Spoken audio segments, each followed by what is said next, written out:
Greetings, everyone. Welcome to the Race Code War study. We are covering pages 29 through 30. And today, Mr. Kyrie Inahara will be getting us started himself. So let me go ahead and get Mr. Inahara on the screen. And let's hear what he has to say.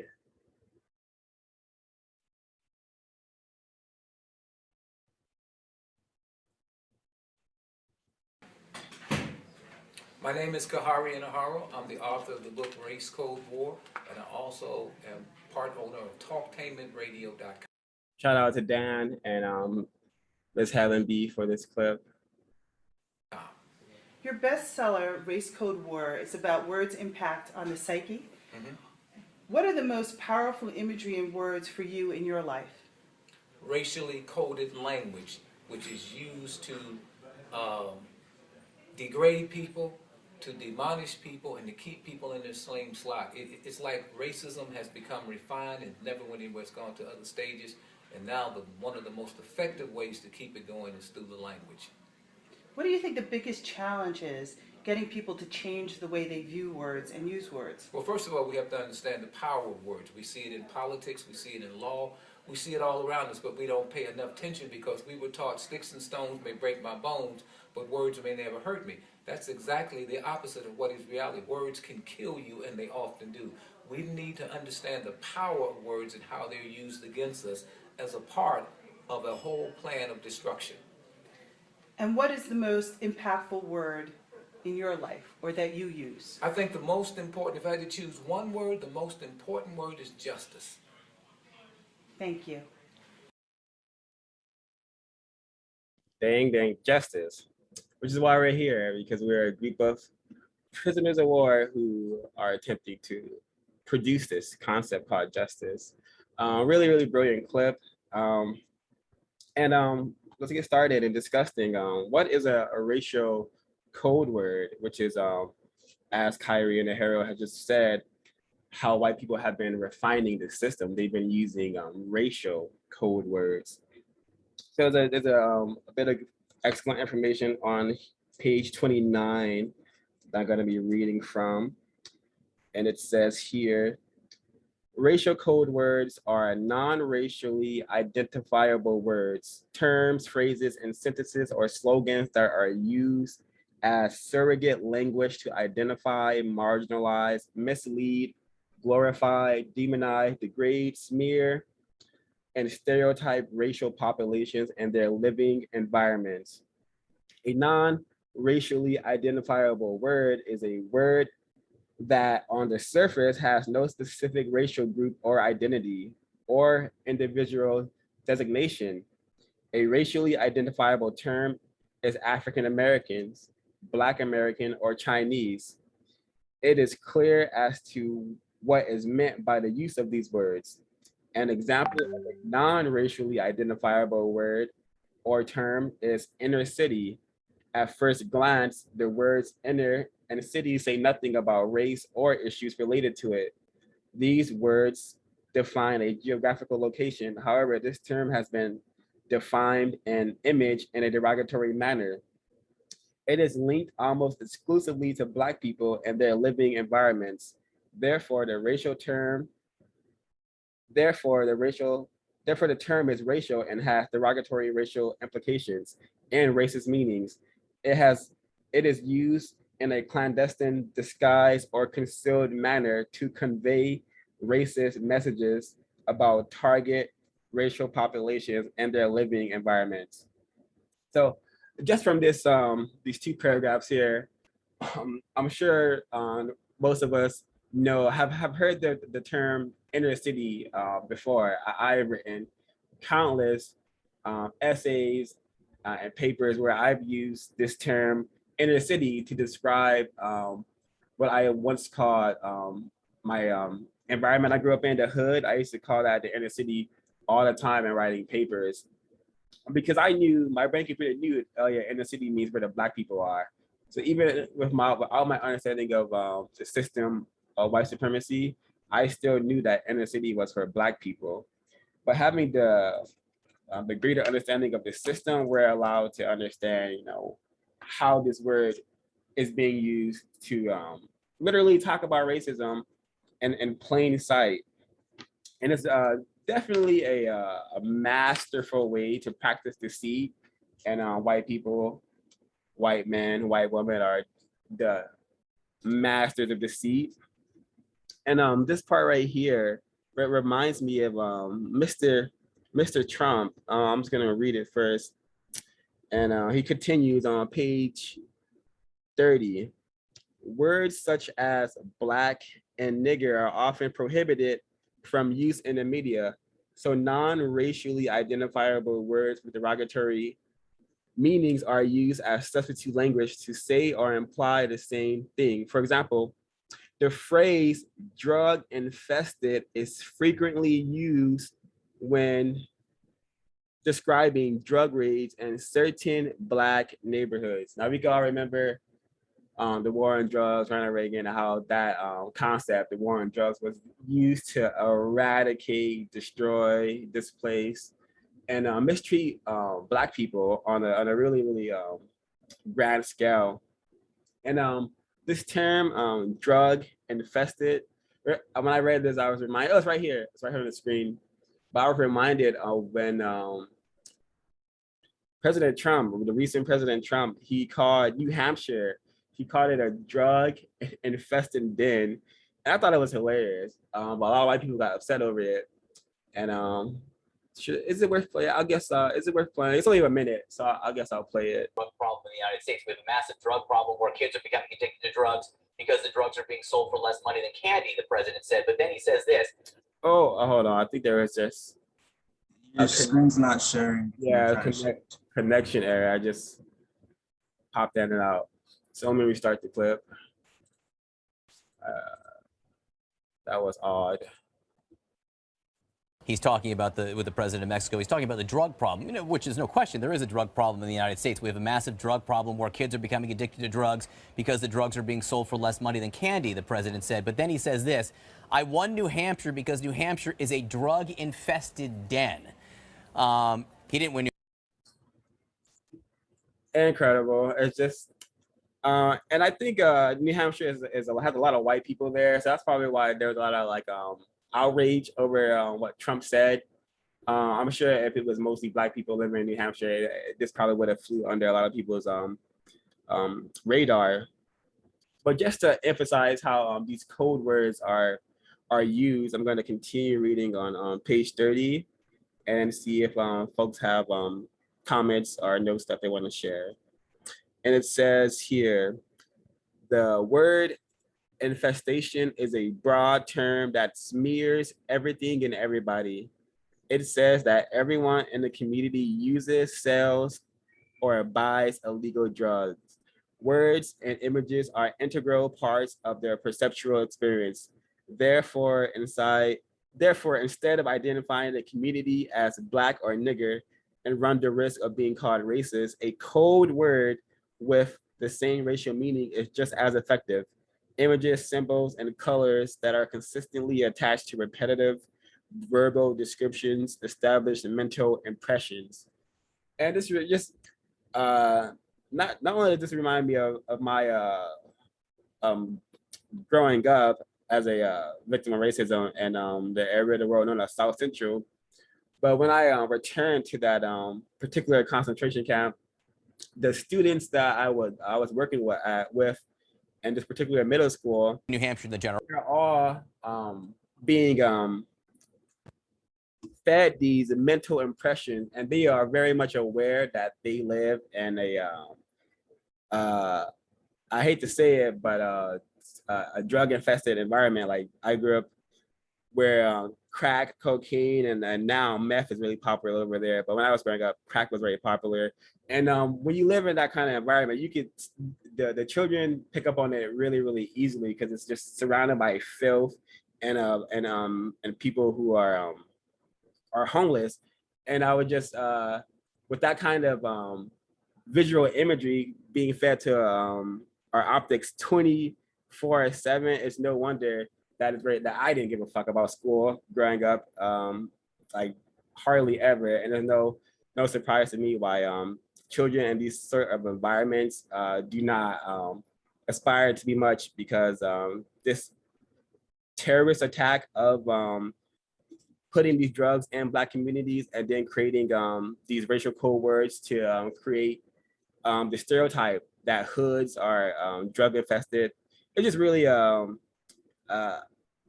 amazing terroristic attack on Black people, and very few of us have been able to understand that and do what needs to be done about it, which is I suspect producing a system of justice guaranteeing no one is mistreated and those who need help receive help. I think that would solve the drug problem immediately. But I hold my mic for there, see if folks have any comments or questions.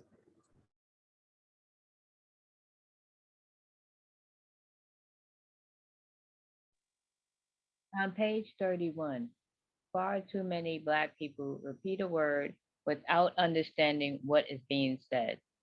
This gives the racists a way out. They can claim that Black people use these words to describe their own kind, so how could they be racist? And the reason why I had that highlighted in the book, because I've noticed a lot of times I thought that I knew a word, right? And I'm thinking, I'm like, okay. Then I look it up and I'm like, I'm close. Sometimes I'd be wrong and sometimes I'd be close, but the it's not the most accurate definition. That's not the one that I'm using in my head. So because of that, I find myself now using the dictionary more, using the code word book more. And yeah, I just wanted to say that. And what else I want to say? I'll mute my line now.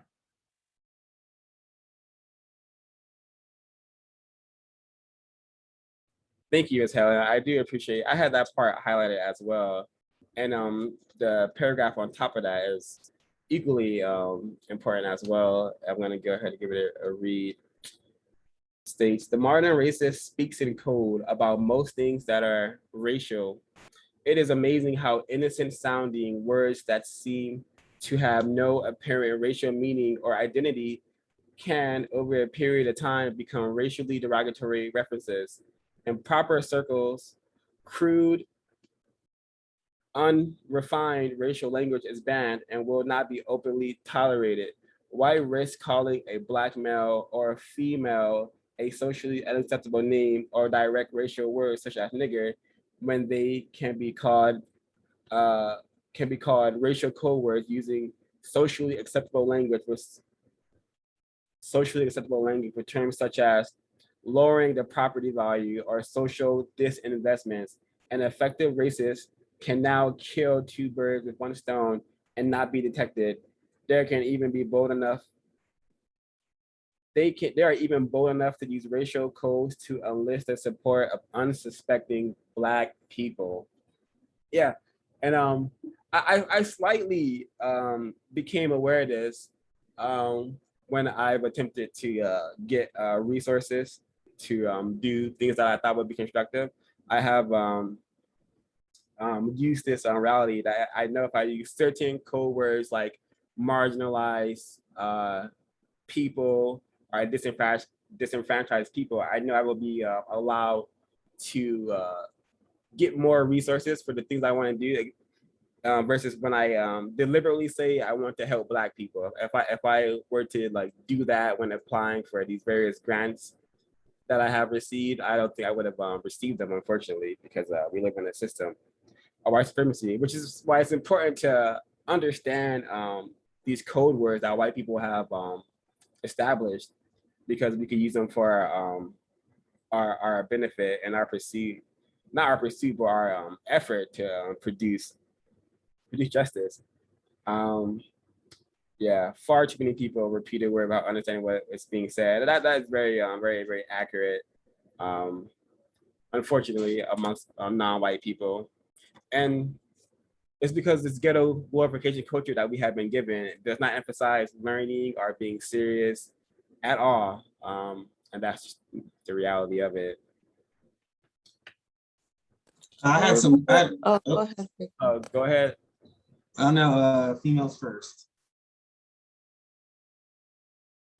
Okay. I was just gonna say that yeah, I agree with that section you were reading, and it reminds me of something that I was reading about how they try to segregate neighborhoods now when they're like doing like urban, or I guess like neighborhood planning. They'll say like, instead of saying we don't want Black people here, they'll say like no multi-family homes, only single family homes, which is basically like no apartments or no kind of like, I guess, houses where multiple people would live there, like multiple families would live there, because they know that that's generally like most non-white people, especially Black people, live in like multi-generational homes. So I thought that was really interesting, like a new type of adaptation of the code words. Yeah, go ahead, Ms. Piku. Thank you, Miss Ash. Yeah, very good point. I wanted to add, I think recently I've found what I believe to be another racially coded word. I've been learning a lot about risk insurance, risk management, and most big organizations or institutions have some kind of risk management, what they call a risk management plan, policy, whatever you want to call it. And I'm starting to see a pattern where I believe non-white people are being referred to as like risks, that being the racially coded word, because you can have these risk insurance, risk management plans in any organization. It could be a school, it could be real estate, it could be something. It's used a lot in like banks. So usually when they're handing out loans and stuff, they'll talk about the risks of giving out those loans, and a lot of times when they're talking about risks, they're talking about the other kind of people, right? Kind of people. Are these people high risks? Basically, what I decode that as, are these people, if these people are Black, will they be able to pay back their money? All the negative stereotypes associated with Blacks, are they will they be able to pay back their money and whatnot? So that's something that I've discovered over the past couple of weeks, and this kind of this section brought that up. Really good analysis, Mr. Kweku. I don't know. I think risk may be in this book, but I think you're totally correct. That whole even credit, the whole how credit is used to control and dominate and further mistreat Black people. I'm sure that ties together with code words meaning that and referred to like disinvestments and whatnot. So very well said. Yeah, that was like the whole 2008 crisis. They kept saying like they were giving out risky mortgages, which like literally meant like they were giving out mortgages to Black people, knowing that they wouldn't be able to pay them off, like being predatory. So they never want to say that. They always say they were giving out risky mortgages when really it was like they were being predatory towards a group of people that they expected to not be able to pay their mortgages back. I wanted to add to what Ash was saying, because she brought up the multifamily homes, and I was learning a lot about, or just reading about like Riverside in particular, and how they are they're trying to get rid of the single family zoning. So where they take these areas within the city and they just block it off for single family home construction. So they're trying to get rid of that. But we did an interview with the mayor of that town, of that city, and she was kind of talking about I guess the risks associated with building multifamily homes in that area. So, and once again, that word risk comes up. So I believe every time they use that word or they're saying that word, they're mentioning non-white people. You know what too? I just realized, Kweku, when you said that, like I live in apartments, and if you notice, the apartments are always on the main street where there's like next to like the liquor stores and everything, and the houses, the single family homes, are always enclosed in this nice area where it's like a lot harder for anyone who's like living on the streets to be near. So they're always cleaner. It's very interesting. Yeah, they figure that out ahead of time, exactly where they're gonna put those homes up. I believe in California, they are mainly talking about, you know, these multifamily homes, these zoning laws, and they're going to be putting them up around like railroads and like high transit areas. That's the plan for California, at least. Very, very insightful. Thank you. Thank you both. I want to share an example. I think this is a great example of racist man and racist woman rigging the game from all angles, playing the game from all sides, or just controlling all aspects of the system. However you want to put it, I think this is a great example of it. And page 32, it says here, the continued use of racial code language is born out into the findings of a recent study published in the November 2002 edition of the Demography Journal and Study of Maria Crayson, a University of Illinois at Chicago sociologist, who examined the responses of 1,600 randomly selected white residents in 3 cities. And it says here, whites who say they'd flee, who are they and why would they leave? Abstract questions have been raised about whether white flight, one factor contributing to US residential segregation, is driven by race-associated, or neutral ethnocentric concerns. When asked why they might leave, whites focus on the negative features of integrated neighborhoods. So we have here a question being asked: are white people leaving because of race and racial associations, or neutral ethnocentric concerns? Like what the hell is a ethnocentric concern? You know, this is a code word that still means race. You know, and especially if we remind ourselves of our Urugu studies and how they use this ethno word to refer to Black people and how they're gonna deal with Black people, non-white people. So this is an example of how white people are rigging the games, because this is a so-called study that is supposed to, like, you know, allow them to gather new information, but the study is rigged because they're asking them the same question in 2 different ways, I suspect.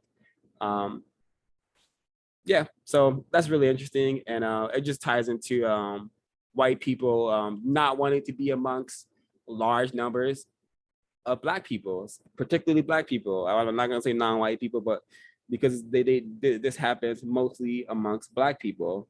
And it says here again, whites focus on the negative features of integrated neighborhoods, you know, and you know the only negative feature is them being among Black people, and they have associated Black people with everything vile and decrepit and incorrect.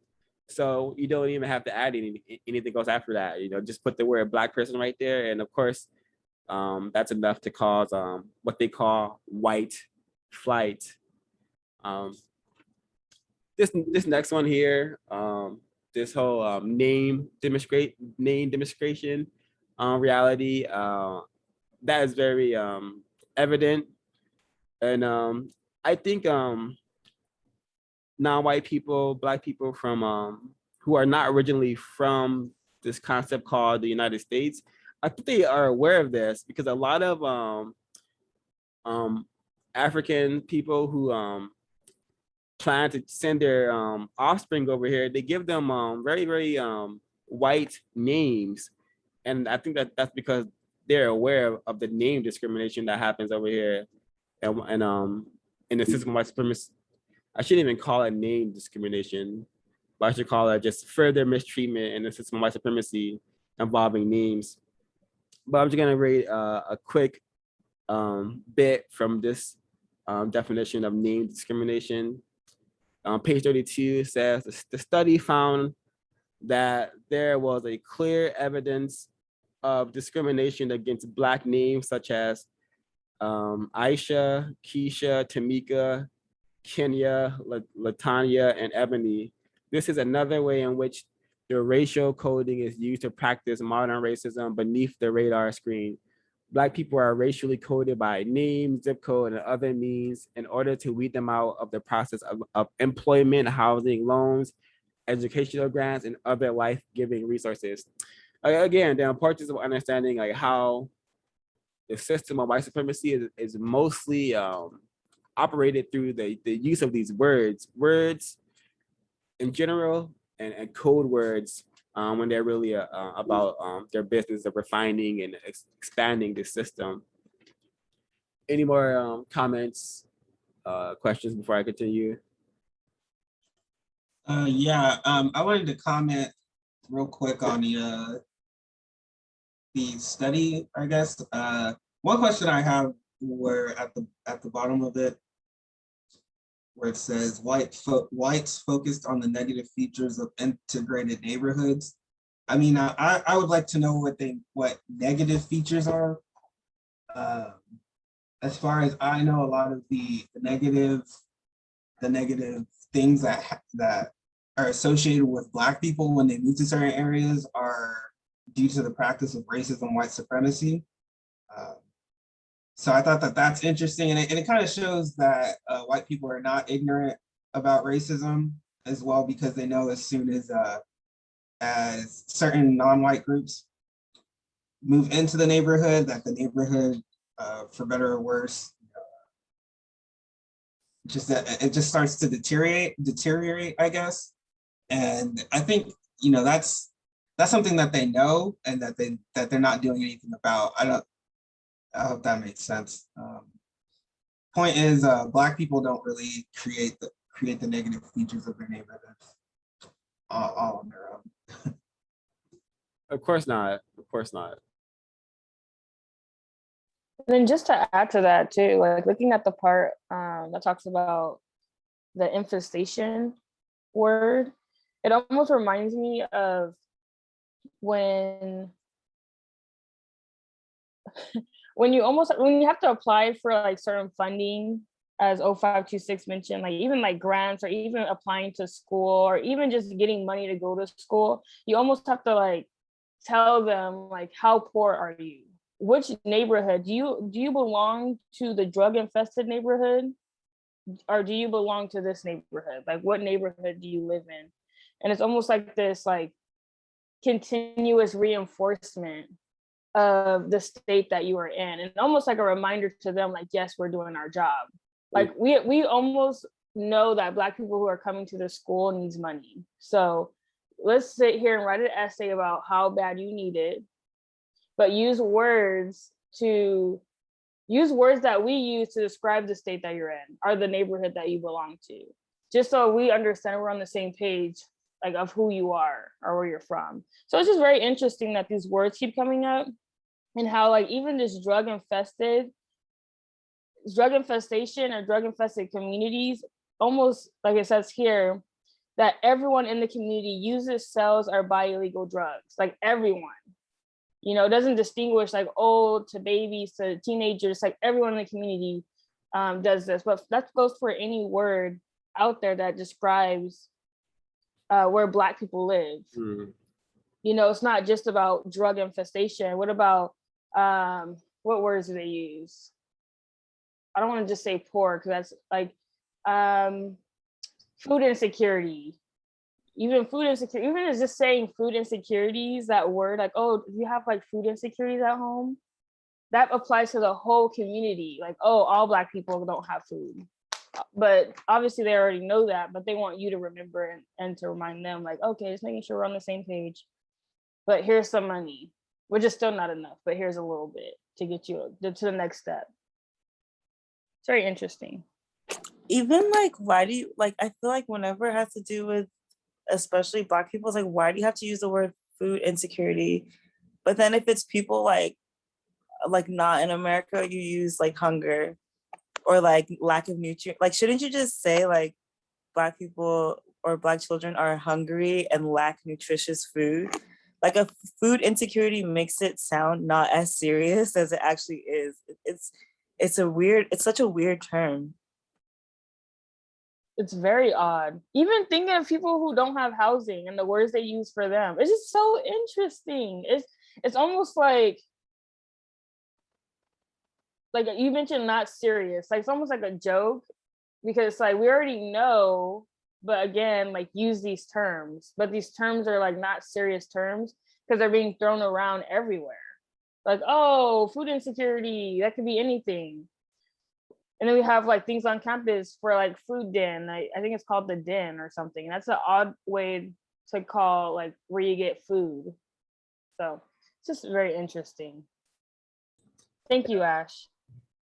Yeah, very marvelous points, everyone. I'm reminded of earlier, Kyrie and Harold says like these words have been used to just they do kill, and I'm reminded of how the war on drugs has led to the demise and death of so many Black males and Black females, and I'm reminded of how this is going on in the Philippines to a equally terroristic degree. I'm reminded of how they just kill so-called drug dealers like nothing. You know, drug dealers are, you have if you are a law enforcement in the Philippines, you have a license to kill drug dealers. And I think that's just really incorrect how they have white people, racist men and racist women have created this concept around drugs that has proven to be so powerful that we have non-white people being killed by other non-white people across the planet in the name of you know, fighting drugs instead of the effects that produce so-called drug addicts. Very very terroristic. And what you said, Ms. Nana Yarim, about how Black people and how when we have to use all these code words when we're applying and begging for resources, you're totally correct. And I've observed another interesting code word that gets white people's antennas up, and that they like to see. If they like to see Black people using the word resilient, I'm sure I've used this word in my writing before, and white people have responded. White people in power have responded to me using this word always pleasantly. And I have been called resilient by white people for surviving all the terroristic attacks and not doing anything to counter it or solve the problem once and for all. So they want us to be resilient, but they don't want us to be serious about solving the problem. And they really say, yeah, overcame this and all that, all these code words, we overcame so much is often thrown around. But what are we overcoming? The terroristic, incorrect effects of the system of white supremacy. We shouldn't want to overcome that. We should want to eliminate that forever. But yeah, this is yeah, I'll mute my line for this. See if folks want to chime in. I just wanted to what Nanaya was saying jogged my memory about a college statement. I don't know if that's exactly what she was talking about, but I just remember writing my college statement and basically trying to make it sound as traumatizing as possible, because subconsciously I knew that that's exactly what they wanted from me, because either that was like a signal that I'd be easily my program, it'd be easier to program me while I'm in that environment. But also too, going back to the drug, I think one thing that came to my mind was the DARE program that was very popular a couple years ago. Mm-hmm. And one thing I noticed is that usually when you saw the DARE program, it was black on a black background with a red writing. And now just thinking about that, it's very who exactly are they aiming that towards? So yeah, very very interesting stuff, I think. But I'm gonna mute my mic. Great point, Ezra. I remember Dare too. and my currently in my less confusion, I suspect Dare was an attempt to definitely further confuse Black non-white children, because when I thinking about that Dare, it's like some sort of challenge. Are you daring me to do drugs? Because I will. You know, that's how I think of it now as I'm reminding of it. And I forgot what the acronym stood for. Let me find it really quick. Um, Yeah, actually, too. Sorry to cut you off, but just recently, the reason I bring it up is because recently I was out and I saw a couple of young Black males that were doing a fundraiser, and they were talking to me about it. And for some reason, it was only the Black people that would kind of stop and talk to them. But they were in a very I think they were outside like an Apple store, so obviously there was numerous white people there too. But they were saying that it was a new program, but it was DARE, but it stood for something completely different now. And I guess it's more so about providing programs in inner cities for non-white and Black children and stuff like that. So I don't know. I mean, obviously that has to be some sort of refinement, because now it doesn't really have to do with drugs anymore, I guess. But if you know the history, it's always going to be tied with drugs. So very interesting. I don't know exactly what's to be decoded from that, but I thought that was really interesting. yeah, I think it's racism in plain sight, because DARE is stood for drug abuse resistant education. I know when I was in 5th grade, 4th grade, I wasn't thinking about drugs. They could have used that money to teach me, I don't know, something constructive. Teach me how to, I don't know, build something. But instead they have all these people coming here telling me about all these drugs. And now I do know about drugs, and now I can go out and explore if I want to. But before they came into that classroom, a lot of us we didn't know about drugs, so they should have used that. I don't think they go into white schools and introduce students to drugs in that manner. I may be in error, but I don't think they do. Did anyone have any notes on states' rights? That code word, because I did not, and I don't want to cover anything after that in case anyone did.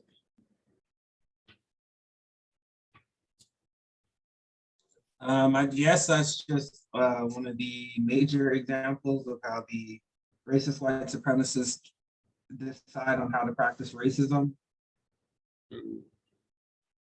Yeah. It's just yeah.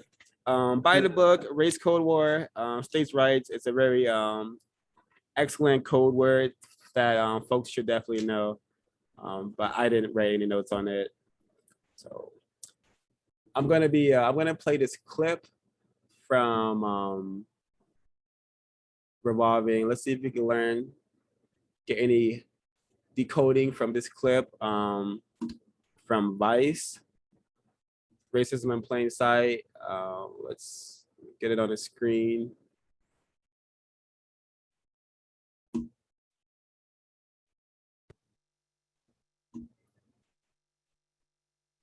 New York is a cosmopolitan city, but its public schools are incredibly segregated. Mayor Bill de Blasio just announced a plan to do something about this by making New York's elite high schools more diverse. One of the city's school districts is already debating its own plan to desegregate. And if that experiment is any indication, the mayor might be about to face a lot of angry parents.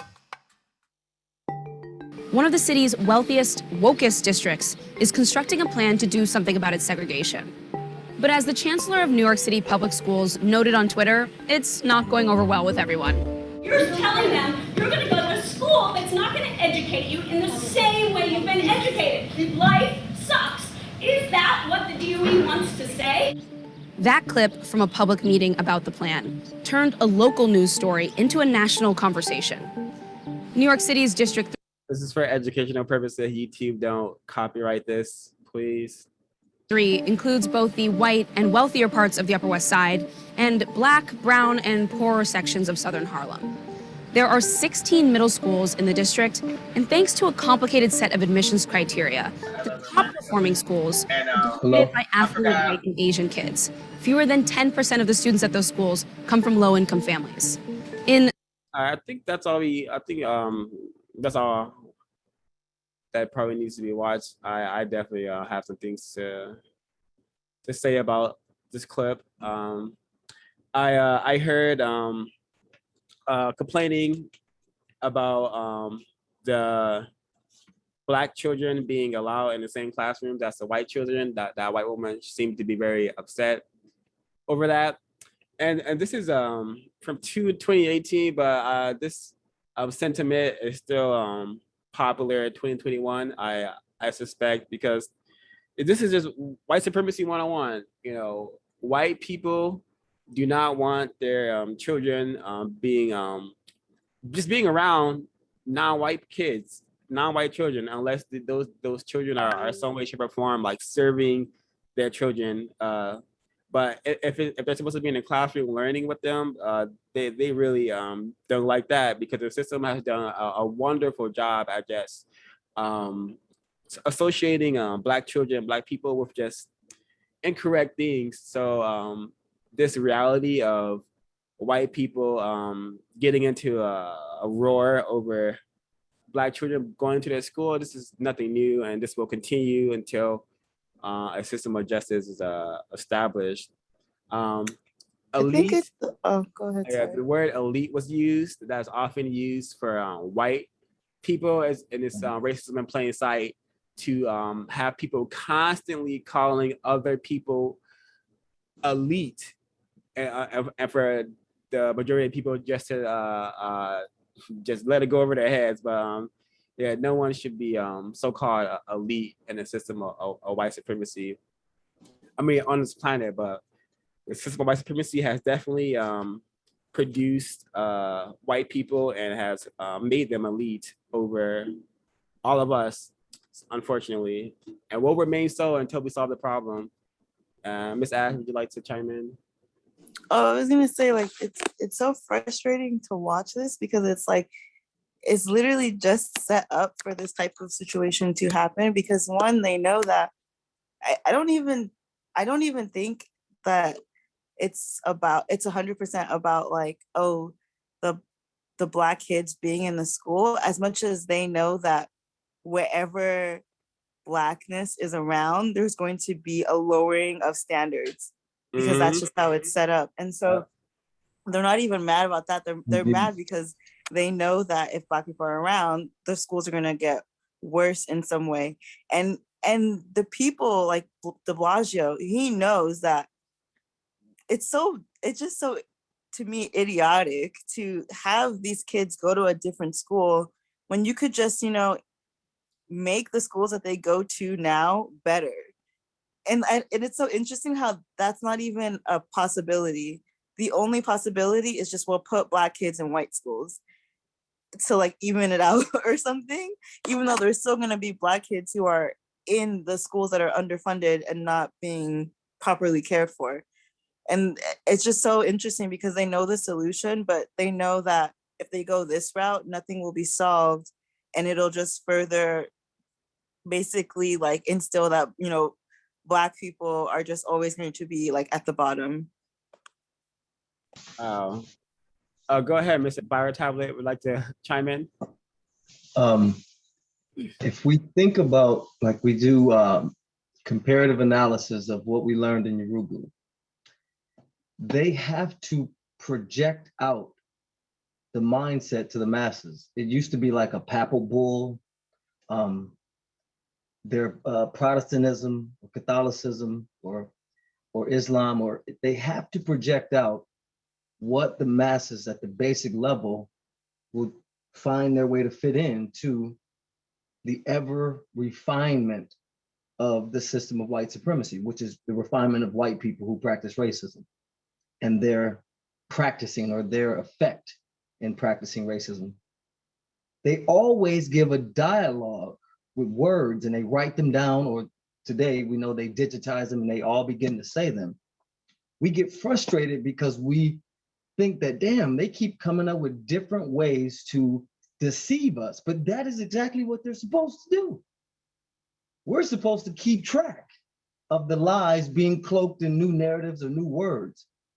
But what they do, they have to do it because that's the way they capture or recapture or refine their dominance in the mind of their subjects. They have to give you their terms of reality. They have to give us their ideals and concepts, how to perceive the domination and abuse. So what I noticed recently in Michigan here, they just signed into law 2 years ago, but now I guess they're acknowledging it, that 17-year-olds will no longer be charged as adults in murders and sent to prison. What we forget is that when they have a boy from this area right here who killed someone when he was 17, he's 29 now and he's going up for appeal. The only reason they say the Michigan Supreme Court is acknowledging his appeal, he's been sentenced to life, is because they didn't consider two factors that all federal and state judges are now going to consider with Black boys. They didn't consider his family environment and the personal impact it had on him. So just like when they let the Black girls go from prison that supposedly killed somebody that was pimping them out, you have to tell their story in order to get free.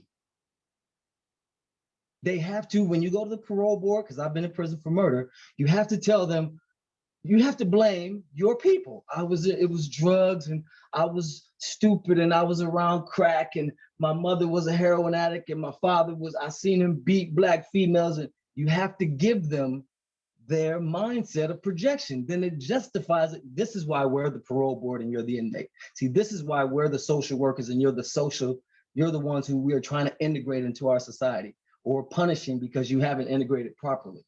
They have to do it for themselves. They have to, this is how they rally their, as Dr. Francis Cress Welsing says, in their processes of reasoning, they practice white supremacy. Well, how would they do that without the content of words giving them concepts and ideals on how to view their prey so that their basic, I don't like to use the word human, but the organism that we are, so they could still function without a total breakdown, because they're psychopaths. But psychopaths need a psychological discourse in order to create the psychopathology that we call white supremacy racism. So it just occurred to me, I should not be frustrated or mad. What I should be doing is immediately developing counter racist logic to give words to victims who are out here espousing the same thing the racists say. We should be able to have words that immediately go, you know what, that's some white shit. Without saying that, you know what I mean? Immediately dismantle the lies. Well, the Black community's not getting, if we stop them, just like I've been doing, like it says in Crazy Talk, Stupid Talk, it's considered rude to when someone is talking fast and trying to go beyond your reason and get to your emotions. You're supposed to stop them, but it's considered rude and say, what do you mean when you say that? Or that's just not logical. I understand that you feel that, but that just doesn't relate to reality. Your concepts and ideas don't relate to the reality we call the material world. So that's what I think is perfect sense that they are now trying to further refine, because they have had a couple glitches with the overt primitive white supremacists the last 4 to 6 whatever years. And now the more refined, more powerful racists, now they control or are attempting to again control the domain of discourse. They have to give the psychopathology to justify their mistreatment. And now they're offering, we're the problem, why you murder each other. And now we're gonna free a bunch of you because you're gonna be considered children now who were under Black parentage that was so bad, you turned out to be murderers. So that when their grandchildren come around, they're gonna say, so remember that genetic link or that social pathological link? Because you were in the hood, so you're tainted, you're damaged. They're gonna use those words. And that's the psychopathology that justifies mistreatment of another generation, so-called, of victims. Incredible. Thank you for your sharing of your profound, excellent understanding of the system of white supremacy. Go ahead, Miss Ash. Oh yeah, I agree with what you said. I thought that was really amazing. I just had a question. So when they're letting these young people out, do you think that they have a, like, what do you think their purpose is for them once they leave greater confinement? Like the white supremacist purpose. So for what them. I've seen, they're becoming a political class here in Michigan, so-called.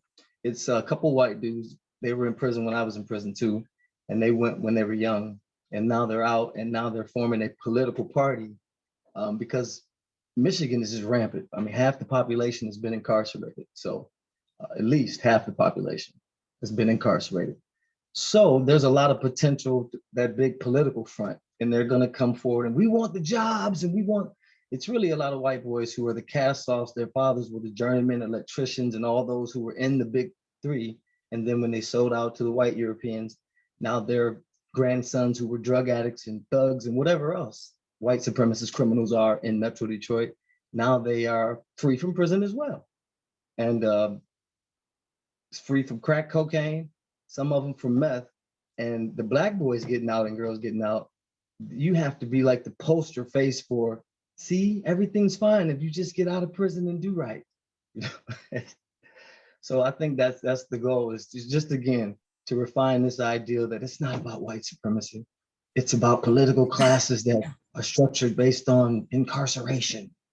So that Michelle Alexander deception in that book to dichotomize and separate expressions of white supremacy is the worst thing we can do. We're supposed to do comparative analysis and make everything one in every industry that's coming out. We're not supposed to segment. That's how when they took Dr. Joy DeGruy's work, they came at us with what now? We're all got specific traumas. You got trauma. Your family gave you trauma as these blacks, and this black, your family gave you this trauma. You got PTSD.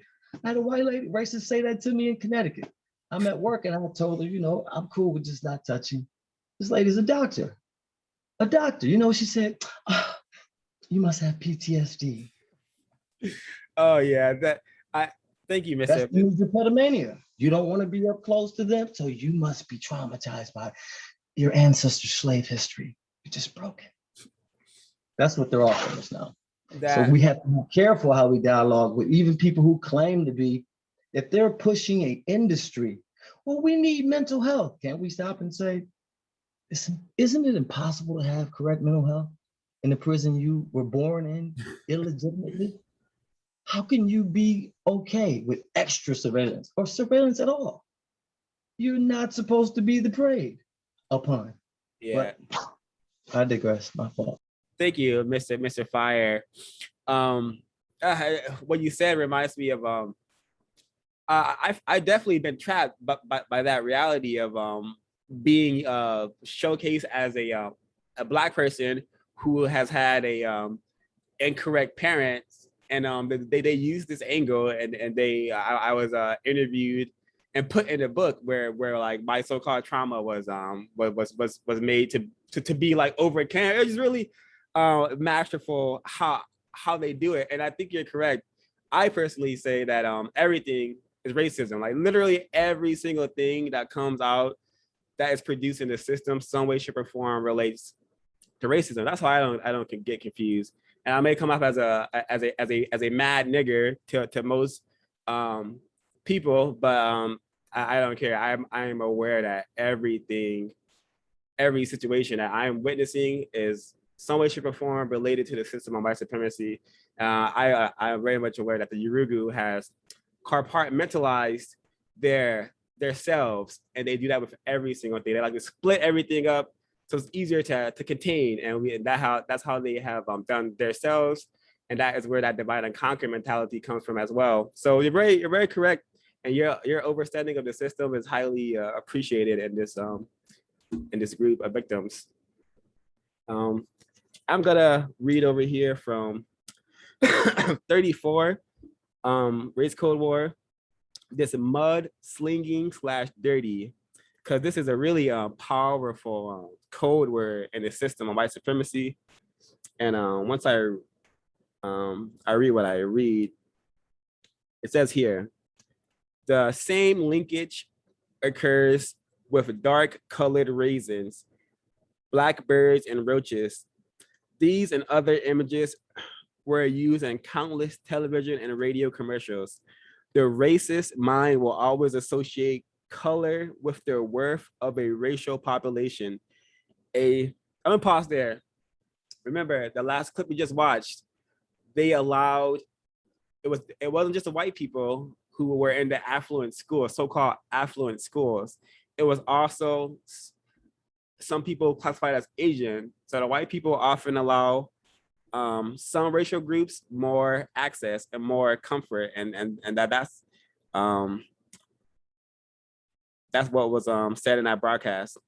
So they often like to do that to cause more confusion and more animosity amongst victims of racism. So I'm going to continue. A racist will use these kinds of artificially manufactured affiliations to convey racial messages. To be hit with a mud stain is to be hit with a stain of blackness. In white supremacist folklore, the blackest stain is the worst and most frightening. White, brown, blue, red, purple, or yellow are tolerable, but no stain is more feared than the black stain. In a racist context, to be hit with the black stain means to be mentally, spiritually, and physically overwhelmed by darkness and blackness. Black and dark colors have inescapable negative associations, just as light and white have unavoidable positive connectedness. A racist mindset will seek to relate the value of color with the value of a group. Seemingly harmless statements, when placed under the sharp eye of the racial microscope, have extremely detrimental social reverberations. This selected list is an example of the terms using the word dirty to express racial meaning. Down and dirty equals dark and ugly, dirty dog, low down, dirty old man, dark side old man, dirty old woman, dark side old woman, sex is dirty, sex is smut, blackness, you have a dirty mind, you have a smut-filled mind, dirty bitch, dark female, you like to play dirty, you like to play on the dark side. And Area 3 entertainment, I've often heard rappers say, you know, I got throw dirt on my name. And then that's become very just part of black vernacular, you know, using the word dirt to admonish other black people, non-white people. And it's just an example of how we help the racist man and racist woman to support the system with their words, because I'm sure one of us here has heard that the word dirt being used by other victims of racism in a negative way. So I thought that was really interesting. And also the whole mudslinging is another racism in plain sight, because the racist man and racist woman like to present black people as primitive beings, as primitive creatures, you know, and that's probably why, you know, it's very easy to find you know, black people having a good time dancing, you know, bottom shaking, versus, you know, attempting to solve this wretched problem of racism and white supremacy. And I'll see if folks have things to comment or want to share any of the definitions that they have took notes on.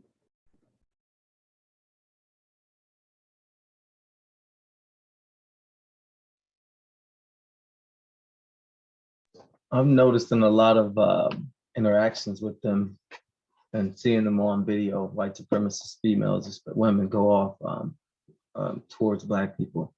They love to say, "You're just shit. You're shit." You know, and we understand that's really her wanting to say. So I noticed, right, when we came up, they gave us an association that dirt was associated with us, and it was filth, right? So if you pick food out of a garden or food, you know, vegetables, the dirt isn't toxic. It couldn't be, or you wouldn't even eat the food out of the ground. But I noticed how that I caught myself having an attitude towards picking or pulling cabbage back with dirt on it. Then I thought, the dirt must be nutrient dense because this is what the cabbage grew in. So I wasn't psychologically like, oh, I gotta get all the dirt off and peel back because dirt, more than likely, if it grew good vegetables, if some comes in, it's nutrient value. But it just made me think of how they taught us at an early age, dirt is foul, filthy, just because it's color. Yep.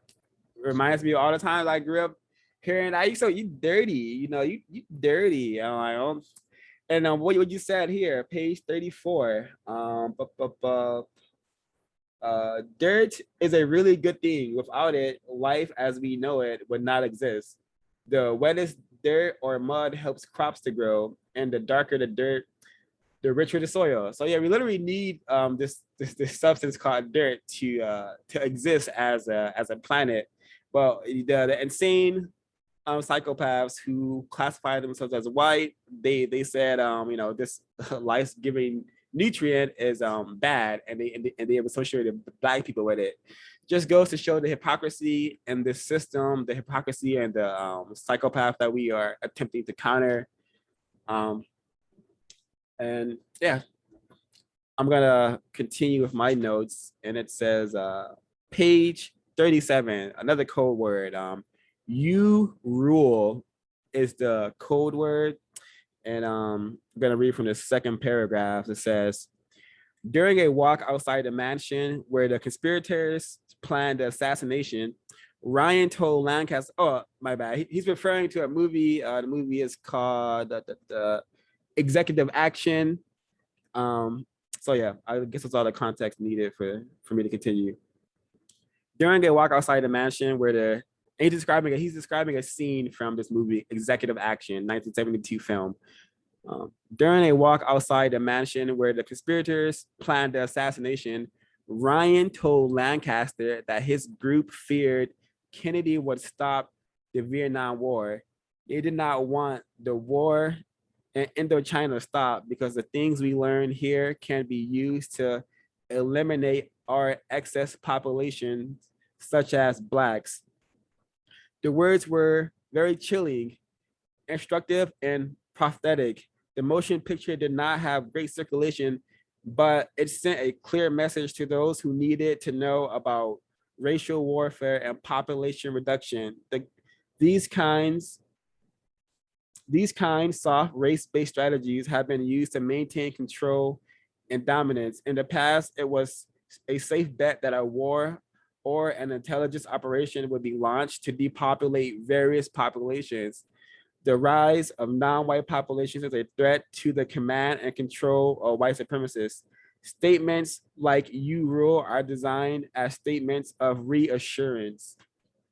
So that was very telling, and the white supremacists definitely not only did they use the methods of mistreating people, killing people, torturing people. Not only did they take these methods home and use them against Black people, but that whole war was an effort to reduce the number of non-white people in Vietnam and Cambodia and those areas of the world. Like, so millions and millions of non-white males were slaughtered, and non-white females classified as Vietnamese and Cambodians were killed by white people or people under control of white people. So wars are a well-known tool of population tailoring that white people use against non-white people 24/7. You can always find some conflict going on where large numbers of non-white people are being killed. And that this is just the business of white supremacy, and the business of counter racism should be about eliminating this business ASAP, because it's just incorrect and it shouldn't be happening. It reminds me of Three the Hard Way, another film where racists put in it a story involving Black people being killed in large numbers using chemical warfare. Flint still doesn't have water. So the racists will often tell us what they're doing because they know that we are confused and we're not gonna get it most of the time. Barbara Sizemore, we still don't get it. Yeah, tragic, and yeah, I don't know if it's safe to call it a genocide, because I don't know if they want to eliminate all of us, but they have been killing us in large numbers since they have started this practice of white supremacy, and that is perhaps why it's so normal to us. We don't, the average non-white person does not give a fuck that 24/7 large numbers of Black people are being killed, disappeared, are just being suffering mistreatment in various degrees. And super incorrect, shouldn't be happening. We need a system of justice. So yeah. Comments, questions? Does anybody remember, I think it's the 6th and 7th and maybe even the 8th chapter of Medical Apartheid, maybe the 8th chapter, and they were talking about the white supremacists called the Boers in South Africa, and how many different ways this one gentleman had supervised the development of various weapons to kill and murder Black people. They even sprayed the beginnings of what they call ecstasy over large crowds of Black people when they would protest, to quell them, to get them high and just send them home to, you know, do what you do on ecstasy.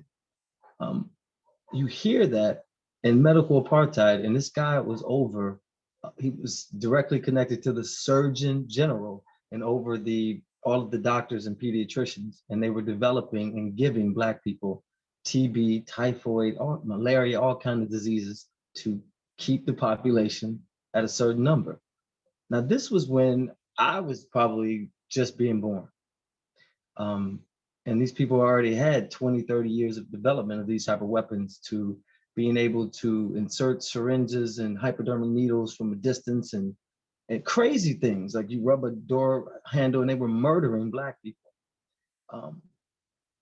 The reason why we shouldn't become hyper fearful is because if they really wanted to at any time, they can kill any one of us. They are playing games. They're playing with these biological warfare and mass that they're giving us now. They've been able to do this, and they're just recycling what they've done before, over and over and over. And they're understanding, and they understand, and I think they're okay with quelling or cutting off a part of their population they feel is just ain't been true to the game, haven't done enough. Oh, white sacrifice is never a problem in their business. But I think they cool with like a lot of them.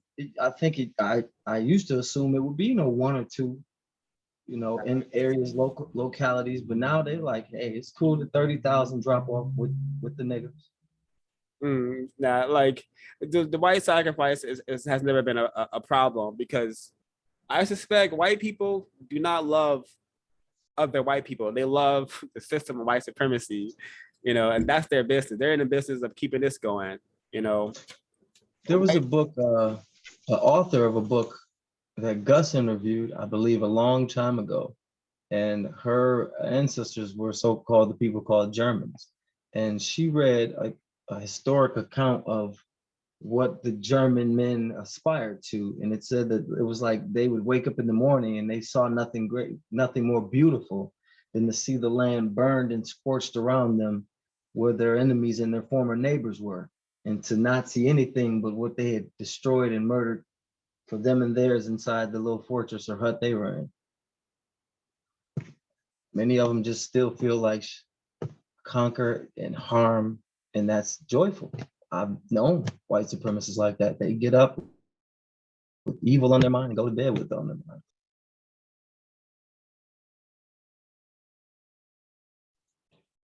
One thing that I've, started to learn as I've been reading books like this is that the racist white supremacists are always conducting experiments. I think that the current pandemic is a good example of a current experiment. One thing that he brings up in the book, Race Code War, on page 38, is cloning. It says this is a new code word that must be studied very carefully. It was introduced as a non-racial word and is very similar to the Nazi practice of eugenics or creation of the master race. What is the purpose of cloning? Is it to make up for the declining population of white people in countries such as America, Britain, and France? Who will be cloned and for what purpose? Does this also mean that large numbers of Black people become the victims of genocide?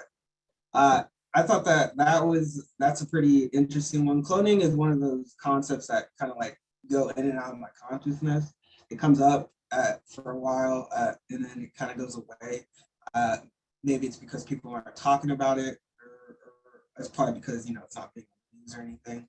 But cloning is something that whenever it comes back to the forefront, it's something that's always been very concerning, because, like he says, I don't really understand the entire purpose for cloning. They say things to justify it, like, oh, we're going to eliminate these genes from people, or eliminate like Alzheimer's and whatnot, and they can achieve that through cloning. But I had a clip here that I could share. I could send the O5, or I don't know if I could share my screen about cloning.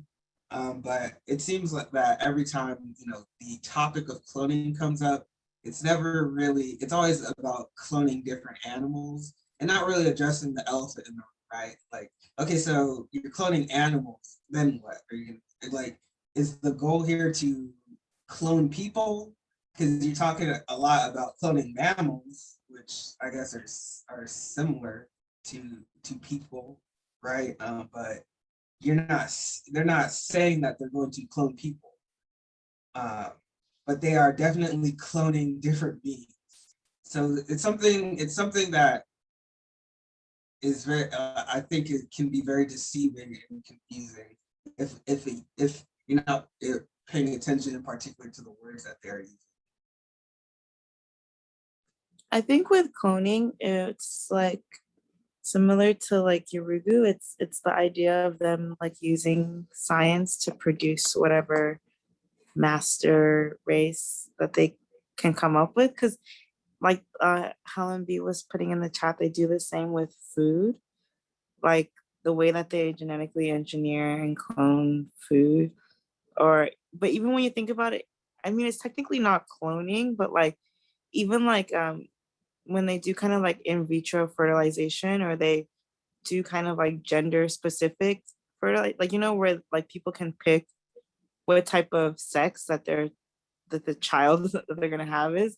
Like, I feel like that's also a form of just like using science to produce whatever master creature they can, so that maybe one day they will not have a purpose for non-white people, and they can just basically make people in labs and not have to even have us as like the kind of reserve army of slaves like anymore.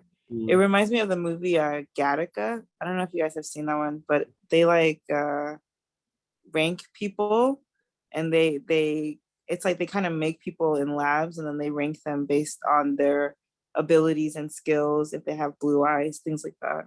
Yep. The Gattaca, eugenics to just white power and eugenics all over that film. Thank you, Mr. Kwaku, Miss Ash, for your comments.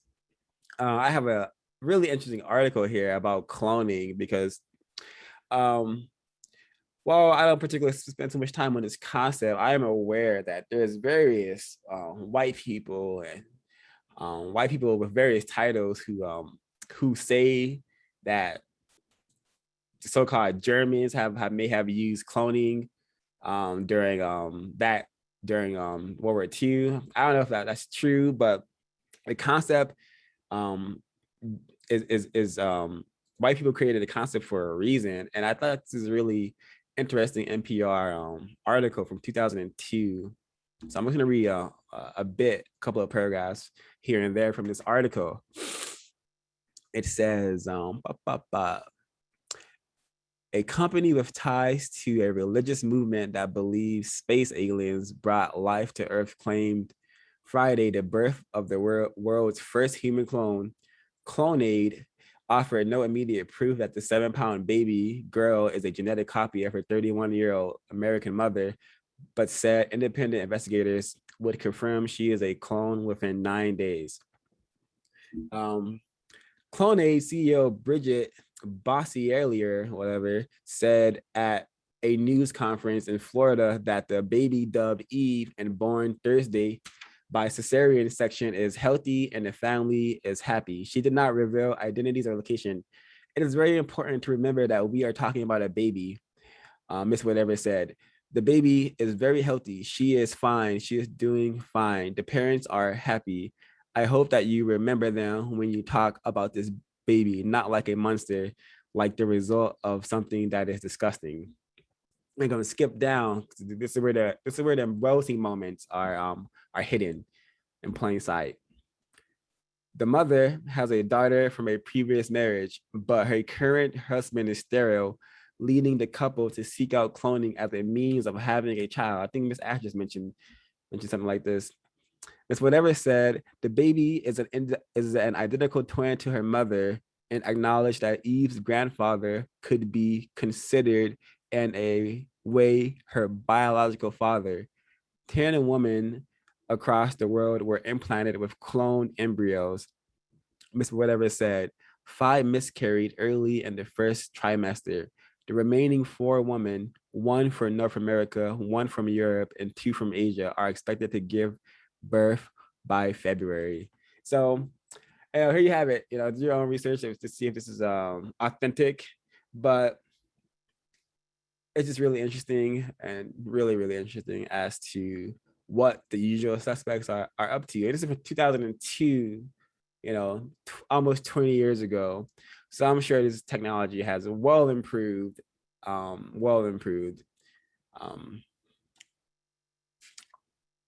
this Also, go ahead. I was going to say, also interesting, this was published in 2002. That means that, and towards the end, they mentioned that the babies would be born in February. So definitely been playing around with this technology for a very long time before this. Just wanted to mention. The article also came around Christmas time as well. So all very interesting. Men in Black. I didn't have notes on this one, but I'll just read the first paragraph for the folks who maybe not in the know of how this racism in plain sight operates. So this is from page 38. Men in Black. Men dressed in black suits, dark sunglasses, and black hats, all of the classic elements of the Dark Menace, are either from another planet or are protecting Earth from alien invasions. It depends on which one wants to follow. According to the most UFO literature, Men in Black are evil, strange, and menacing. And then he discusses how the movie Men in Black, how that film had a lot of interesting imagery with the Men in Black, literally a white supremacist organization called the Men in Black, who are protecting the planet from dark alien forces, so-called the Prince of Darkness is the words that Kyrie Inahero uses. And it just reminds me of the CIA or any actual white organization, white supremacist organization, like the CIA, FBI, ATF. They're all white supremacist organizations, all of them, and they all wear black and use black equipment to represent power and to put fear in the hearts of people, I suspect. And I'm particularly thinking about the CIA, who literally operate without any sort of accountability. I'm reminded of Operation Phoenix program and how they just were just doing awful, incorrect things in Cambodia and Vietnam during their war effort, and also all the things that the CIA has done to Black people. I think Mr. Fire mentioned spraying people with ecstasy, but not only that, just slipping us with acid. What's the fellow Paul Robeson? Given acid by organization related to, if not the CIA, for sure. So these Men in Black exist. They're actually white people who practice white power, and mostly in the form of direct violence or indirect violence. Master plan. Racial Matters by Kenneth O'Reilly. Mm. It all starts. Oh, yep. I mean that. COINTELPRO, please continue. Oh, alrighty. Master plan from page 39. This expression relates to such words as dominant, superior, control, command, overlord, Godhead, God Almighty, super, supreme. Only the master can develop a master plan. And I actually really highlighted the part where he says, a comprehensive plan can be created and developed by many groups. However, a master plan can be conceived by the master. In white thought, the word master means white supremacists. Therefore, only those persons classified as white supremacists can develop a master plan. In decoded language, a master plan is a plan for the establishment, maintenance, and expansion of white supremacy, domination, and control of the known universe. When the term master plan is used, it furthers the subliminal mental association between subservience and white domination. To do master planning means, in effect, to keep the master in power and in charge. There are very few, if any, so-called Black master plans, and those plans never call for the dismantling and elimination of white supremacy. There are no Black masters, so there can be no Black master plan. The term master plan must be discarded immediately.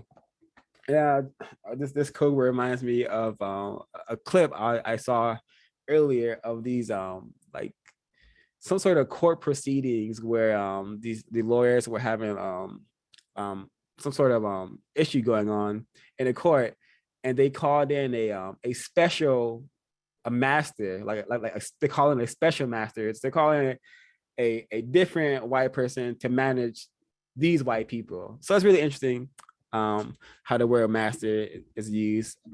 Really incorrect. And there's more information on the term that you can find if you order a copy of Race Code Word, The Power of Words, Images, and Symbols on the Black Psyche by Kyrie and Aharo.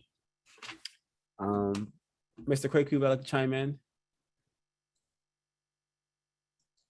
Master plan, that was one of those words for me. It's definitely on my list next to Jesus Christ.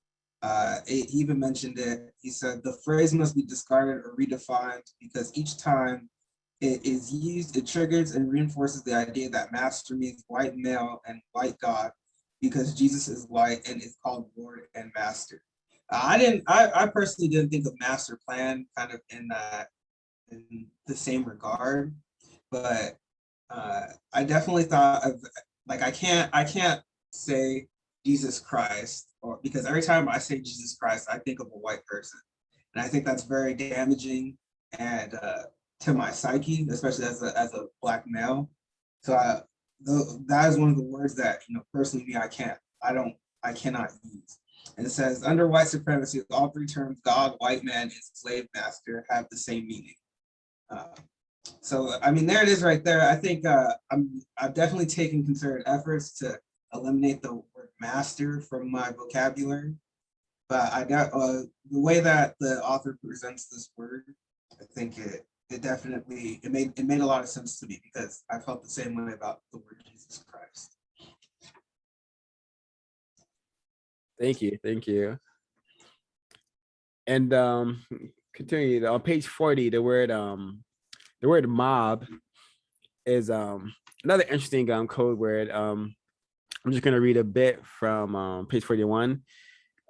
He called the okay, so I'm just gonna paraphrase. A white person went to go see a white jazz performer.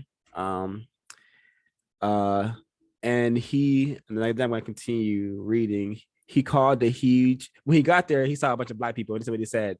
He called a huge and largely African-American crowd a mob scene. And I'm going to skip to the second paragraph. It is interesting that when large numbers of white people assemble for major events such as auto races, they are never labeled as mobs or mob scenes. The use of the phrase mob scene is an expression of fear, intimidation, and a feeling of being overwhelmed. This seems to be an unspoken mental and emotional dynamic that occurs when many white people are exposed to large numbers of Black people. The perception is based on racial images and symbols that create fear in the minds of white people. The equation is simple. Black is evil, and therefore Black people are evil and criminal minded. If they gather in large numbers, there will be problems. Therefore, large gatherings of Black people automatically mean trouble and must be monitored. This is probably the reason why the effective majority of whites still go to white clubs, bars, and restaurants, and Blacks still go to Black bars and restaurants. When terms like mob or mob scene are used to describe large, peaceful gatherings of Black people, they validate the white supremacist derogatory depictions of Black people. It's really interesting. Another example of the hypocrisy and the thinking patterns of white people and the system that they have established, because the word mob, often associated with the mafia, with a mobster. The biggest mob, the biggest gangsters are white supremacists. Black people, we don't have any power at all to form any sort of mob and go and drag a white person somewhere and castrate them. But that is a historical pattern of behavior that white people have done and didn't stop doing until yesterday. So it's really easy to see the racism in plain sight if you understand the system of white supremacy and what the system produces in the form of behaviors of white people. Because remember, a mob is associated with Black people, but mobs have often been white people dragging Black people to get hanged or lynched or tortured to death. So we gotta really understand the word usage. And in college, I attempted to write a paper on how white people did this, but I was too confused, had no understanding of white supremacy at all to do so. So I was turned down from being able to do it. So again, the importance of understanding racism, white supremacy, and understanding these words, so we're able to produce constructive results. Comments? Can I be heard? Yes, sir. This makes me think of several things in reality and theories written by people who are attempting to counter racism. When I did so-called research on my family's history, the whites who had enslaved my family were very popular. Captain James H. Gregg. They were white people who would be considered like Irish or Scottish, but they were attacked, of course. They were when the whites were warring in the British Isles trying to unite all of them together. The Webbs, the people who were the Webbs, they were like Webster something, Lichting Webster Stein or something. They refused to aid who became the king of Scotland and the United Islands at one time. They refused to fight with him when he joined his clans to claim all of them whites. And so they became basically guerrilla warfares, hiding in the swamps and in the bogs of those islands. And I'm saying all that to say that they eventually were pacified. And the males were separated from the females. They were not allowed to copulate unless they were under the eye of the people who conquered them, the whites who conquered them. And they were put on Ulster Island or something like that, where they were not allowed to gather more than 2 at a time, 4 if they were doing work, and they were not allowed to have any sharp metal. Everything had to be like rounded. And I literally read this. Also, they were treated like slaves. They were branded, all their women were branded on the cheek, and all their offspring after they were pacified were all branded on the cheek. And the males were separated and treated like, enslaved Black males would be the pattern. Well, Captain James H. Gregg, of course, he worked on a slaving ship. That's how he got off when they stopped this feudal system. I guess another white warring group British Crown had came in and dethroned the Scots, they freed these people from the Ulster Island, and the island was packed with whites who had been there for generations, who had all had to be pacified. They were all savage, murderous people where they could not be trusted with sharp metal. And they were known for guerrilla warfare, being able to murder and come out and terrorize people. They all immediately became slavers and came to the Americas in the place called South Carolina. And that's who enslaved my family. So I'm tying that with George Washington, Thomas Jefferson. They were known to have come from savage whites before they became enslavers. And they were good at it because they were already savage, warring whites. They all turned everything upside down in order to, again, pacify their reasoning. So it is true that their white supremacist reasoning is large numbers of Black people, danger. Of course, they have a psycho-history of, remember, we used to let them outnumber us in physical locations, and what would they do? So I've been in cars numerous times with white supremacists, and the houses are $200,000, $300,000, $500,000 houses, but it's all Black people. And as soon as one of the white supremacist women in the car would know we're in a Black neighborhood, they would go, oh my God, I hope we don't get shot or robbed. Broad daylight. Wealthy niggas. But they still felt, I have to say it because that is what I am. I'm surrounded by niggers. And my intentions might show. I think that's what they call a group of us when we were enslaved, a gaggle of niggas. A gaggle. That grouping is a psychological threat to them. And they should feel that way. Whenever I've went anywhere, and then you know how we know just by logic, we have been taught to be hostile and distrustful of each other. So when we do gather in large numbers, I've seen Black people who college degreed up. When they get in a big group of Black people, females start shaking their ass and showing thongs. And you got a master's degree, you in education, you're in whatever. I've seen dudes, myself included, I'm not even the touchy-feely type, but at festivals, at music fests, I'm grabbing ass and getting mine grabbed. Don't even know why. Because that mob mentality we've been taught, it can come into manifestation. So I think the code, easily, I don't do no parties other than me and her. That's my party, that's my concert, me, her, and the music. Excellently said, sir. Wow. Yeah. The Rips Racism in Plain Sight, that's it's going to be a great opportunity to show what you mentioned, that mob mentality, because you're correct. We have been just trained in that manner. I myself, college degree up, still doing various drugs and put myself in various dangerous situations in the name of fun. And not only that, I was the one leading that sort of fun, leading fellow victims into that insanity, further confusion. So they have trained as well. The system is no joke. We have been masterfully sabotaged, subjugated, mistreated, constantly. It's just well, let me see. Okay, so the next, so we have here, oh yeah, defeat the dark side. Here it is. But first, quickly, did you want me to play this clip? The cloning clip still?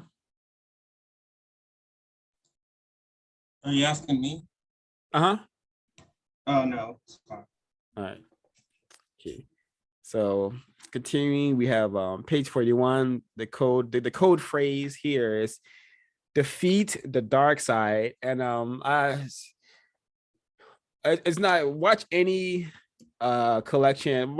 I'm sure you can watch, just watch, if you can, watch, say 5 pieces of content, of TV shows or anything, and I'm sure you will hear the word dark being associated with bad, or saying someone had a dark side, or something like that. And it happens I watch a lot of like true crime stuff and like news stuff involving white people killing each other, white people raping each other, white people maiming each other. But it is so ironic and incorrect that I always hear, oh, it's always white people doing incorrect things, but I'm always hearing, oh, this is so dark. What happened is so dark, or this person had unleashed their dark side. And at first it just went over my head. I didn't think too much of it, but now understanding racism, just a little bit, you can see how damaging it is to always just hear dark, dark, dark, bad, bad, bad. And it just needs to stop. I have definitely successfully stopped saying dark and with negative associations and using the term logically, like words should be used logically, not in the same manner like white people have trained us to use them. But I'm just gonna read a bit from this code phrase: defeat the dark side, page 42. White supremacists use many slogans to express fear about the dark menace. These sayings include popular slogans like defeat the dark side. These and other sayings are used to rev up the fears of white people about the dark menace. This slogan means to defeat the dark and black people. It perpetuates the thought triggered in the minds of millions of whites that black people are the enemies and must be watched and carefully managed. White people are conditioned to believe that black people are the number one threat to their system.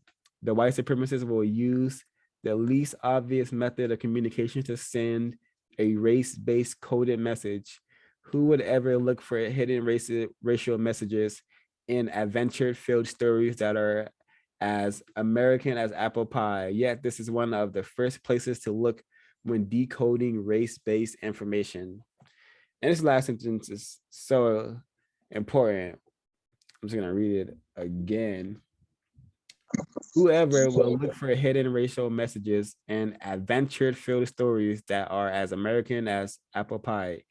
Yet this is one of the first places to look when decoding race-based information. Think Star Wars. There's a reason why our brain computer never liked those series of films, because I shouldn't. Did Mr. Ray 1/0 want to chime in? Is that who I heard? Oh, yes, sir. I just wanted to piggyback off the last sentence you just read. Who would ever look for hidden racial messages and adventure-filled stories that are as American as apple pie? I'll stop there, but wasn't the arch nemesis of Superman a hero in white supremacy culture? Wasn't his arch nemesis named Darkseid? Wow, yes, it is dark side. It's spelled a little different, and it's often called like confused with dark seed. But yeah, it is dark side, and he is a black male looking caricature. So yeah, it's in our face 24/7, and I myself, once being a so-called nerd, thought I understood the Superman lore, but racism in plain sight, that's how it works. It's hard to see because it's, even though we're surrounded by it.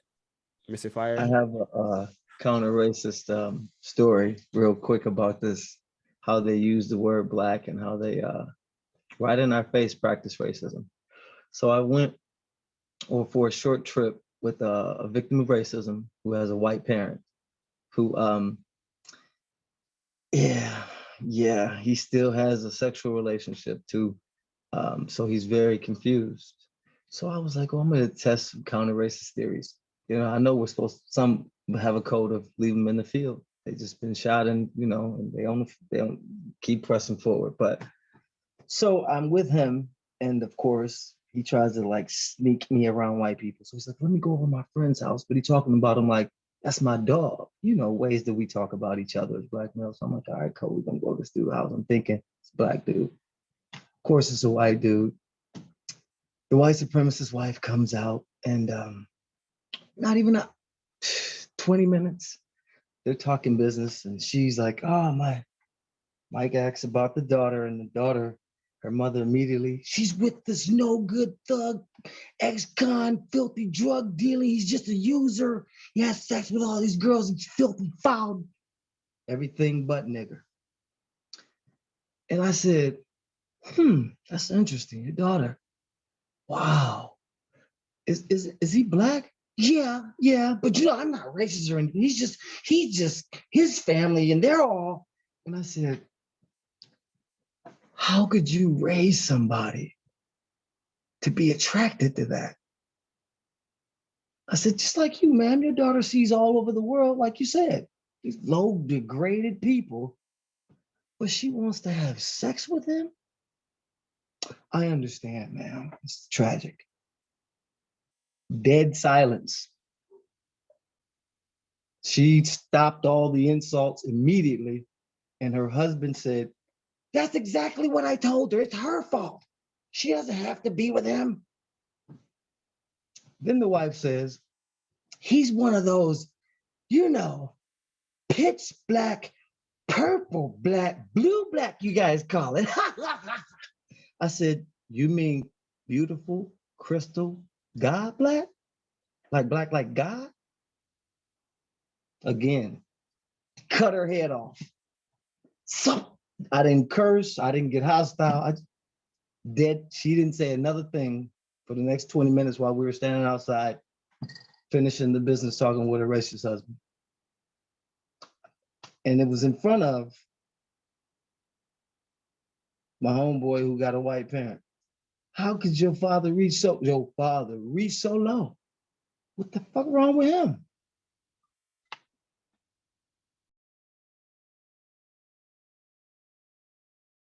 Incredible. Thank you, Mr. Fire, for sharing that.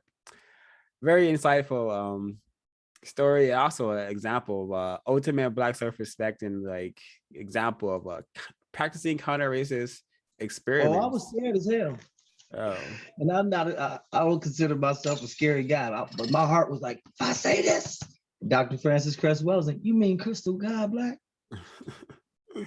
Yeah. She was like, yeah, the heart racing and all that, that's just the effects of dealing with white people probably most of the time. So that's still ultimate Black self-respect, counter racist experiments. That is, wow, incredible. That was a very I hope to be in a position to question white people in such profound manners as well. Continuing with the just the race code wars and just same subject, same topic. Oh, I forgot just that fast. Victim of racism. Tim Watkins, I don't know if he's still here, but he asked, what's your feelings on CRT? I'm pretty sure he's referring to critical race theory. I've can't say I understand that entire concept. I have seen some elements from CRT that I found to be constructive, but my views on CRT is just VGQ, you know, victims guarantee qualifications. That is my answer. Definitely, and I do see that as a code phrase as well. CRT is just a code phrase, code word to discuss white supremacy without using the term system of white supremacy as well. So that's what I think on CRT. If folks, Mr. Kweku, Mr. Ray 1/0, Miss Helen, would you like to share an answer to the question? The question was, what is CRT? The question is, what's your feelings on CRT? I don't know enough about it to comment on it. Still, what I do know is it can be a bit confusing. I think any non-white person that is trying to solve the problem, the best and most constructive energy to them. I think that overall, I think CRT is trying to solve the race problem, the problem of racism, white supremacy. Let it be done by those non-whites. But yeah, overall VG.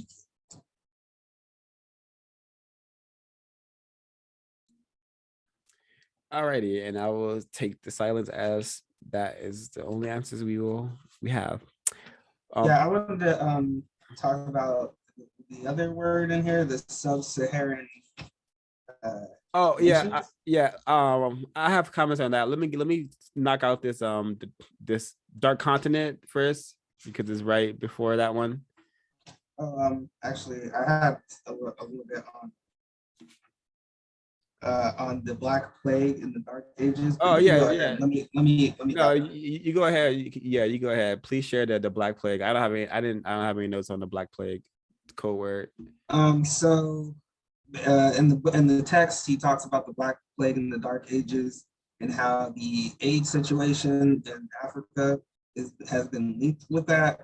I highlighted here on the bottom of 42 where it says this language immediately triggers a link to Africa without ever publicly saying that Black people are a threat to national security because they are the largest carriers of the AIDS virus. I highlighted this part because he talked about how since AIDS is most definitely being linked with that African continent, it is assumed that most dark-skinned people on that continent have AIDS or the largest carrier of AIDS, and how the racist white supremacists here in North America see that as a national security threat. So labeling the AIDS pandemic as a Black plague and sending them back to the Dark Ages. For white people, they see that as it being a threat to their national security. So essentially they believe they're allowing these AIDS carriers into the country to spread AIDS amongst them. That was interesting because I never saw it from the white perspective. It's just, I guess I wasn't aware of how sophisticated it was, I should say, because it's always about racism, but it's very much more sophisticated than that and much more deceitful. Yep. And just on top of the Black Plague, that it is also often called the Black Death, and what I suspect in the mind of the white supremacists, that era, when the plague was eliminating large numbers of white people, and they were living in such a decrepit state of filth and death. I think that is a era they would never want to return to, and them associating that era with Blackness, Black people is a strong motivating force to keep them focused on the system of white supremacy and keep them focused on ensuring that they will have this system forever and Black people will be in the bottom of the system forever. So very, very incorrect to how white people just use these words and just to really solidify their practice of white supremacy. Mr. Ray, yeah, you have a comment? Yes, sir. Commenting on the Black Death. I'm reading here on Wikipedia, and it seems relevant to the so-called pandemic going on. Originated in China. The Black Death originated. I'm hearing some distortion from your mic. Is hard to understand. Can I be heard? Yes. Okay. It says the Black Death originated in Central Asia and spread from Italy and then throughout other European countries. Arab historians believe the Black Death originated in Mongolia. Chinese records also showed a huge outbreak in Mongolia in the early 1330s. So it's just interesting to me how here we are allegedly faced with another global pandemic that came out from this same area, but yet it's being attributed to blackness, black people. And unless I'm misinformed, black people are being blamed and called super spreaders. That just stuck out to me. Yeah, I wanted to add too, because I think that what Ray brought up was Ray 150 brought up was also relevant. Because in the book I saw very much like similarities between like kind of what's going on here in the book and what's going on now with the Haitians on the border and them not letting them into the country. It says on top of 43, it says the real message is that Black people both here and abroad are threats to the national security of the United States of America. When the US government issued an intelligence finding through an executive order that said the AIDS virus was a threat to the national security, it also said that Africa and Black communities around the world, because of high rates of AIDS, were national security threats. And this is kind of one of the excuses that they're using. It's not excuses, but one of the many ways they're deceiving all of us. They are supposedly not letting Haitians into the country because they are threats, like Ray 150 mentioned, they're threats of super spreaders because they're not vaccinating them for whatever reason. So I thought that was relevant, and you can kind of see similarities. So this by far is nothing new. Racist white supremacists have been practicing this for ages. Like I mentioned, they are always constantly running experiments. Very, very well said. Thank you, Mr. Ray 150 and Mr. Kwaku. Page 43, the dark continent. I'm just gonna read this this code word. I may not comment on it too much. The dark continent. This is a racial reference to Black people that, when it is decoded, implies savage, backward, and primitive. It has nothing to do with the lack of sunshine on the continent. Africa has more days of sunshine than any other geographical location. The phrase dark continent in decoding language means backward ass niggers. There's no counter terms such as the light, bright, or white continent. The word dark has a clear racial and color meaning that is associated with evil, blackness, dark, or Black people. Even just saying the dark continent, just in my brain computer, I think of this shade of darkness encompassing Africa.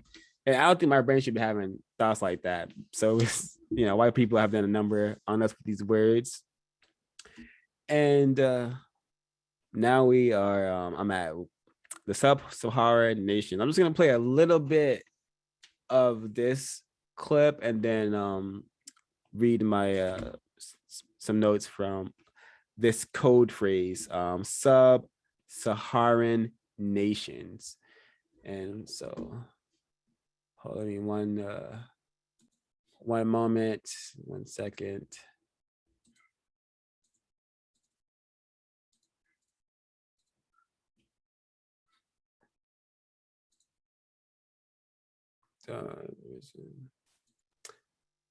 All right, I prefer just gonna play this, fair use sign. So some sort of imaginary protection from the white people. And let me play the clip. The International Monetary Fund has warned that more than 30 million people in sub-Saharan Africa are being pushed into poverty by the economic impact of the coronavirus pandemic. It's called on wealthier nations to help African countries to get better access to vaccines.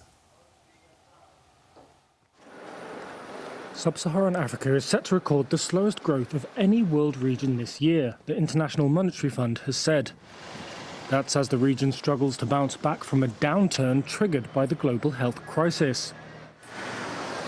And the IMF said it's now time for wealthy countries to step up. Abebe Emiro Selassie, head of the IMF's Africa department, said the way the international community can help is by improving access to vaccines. Alrighty, so here you have it.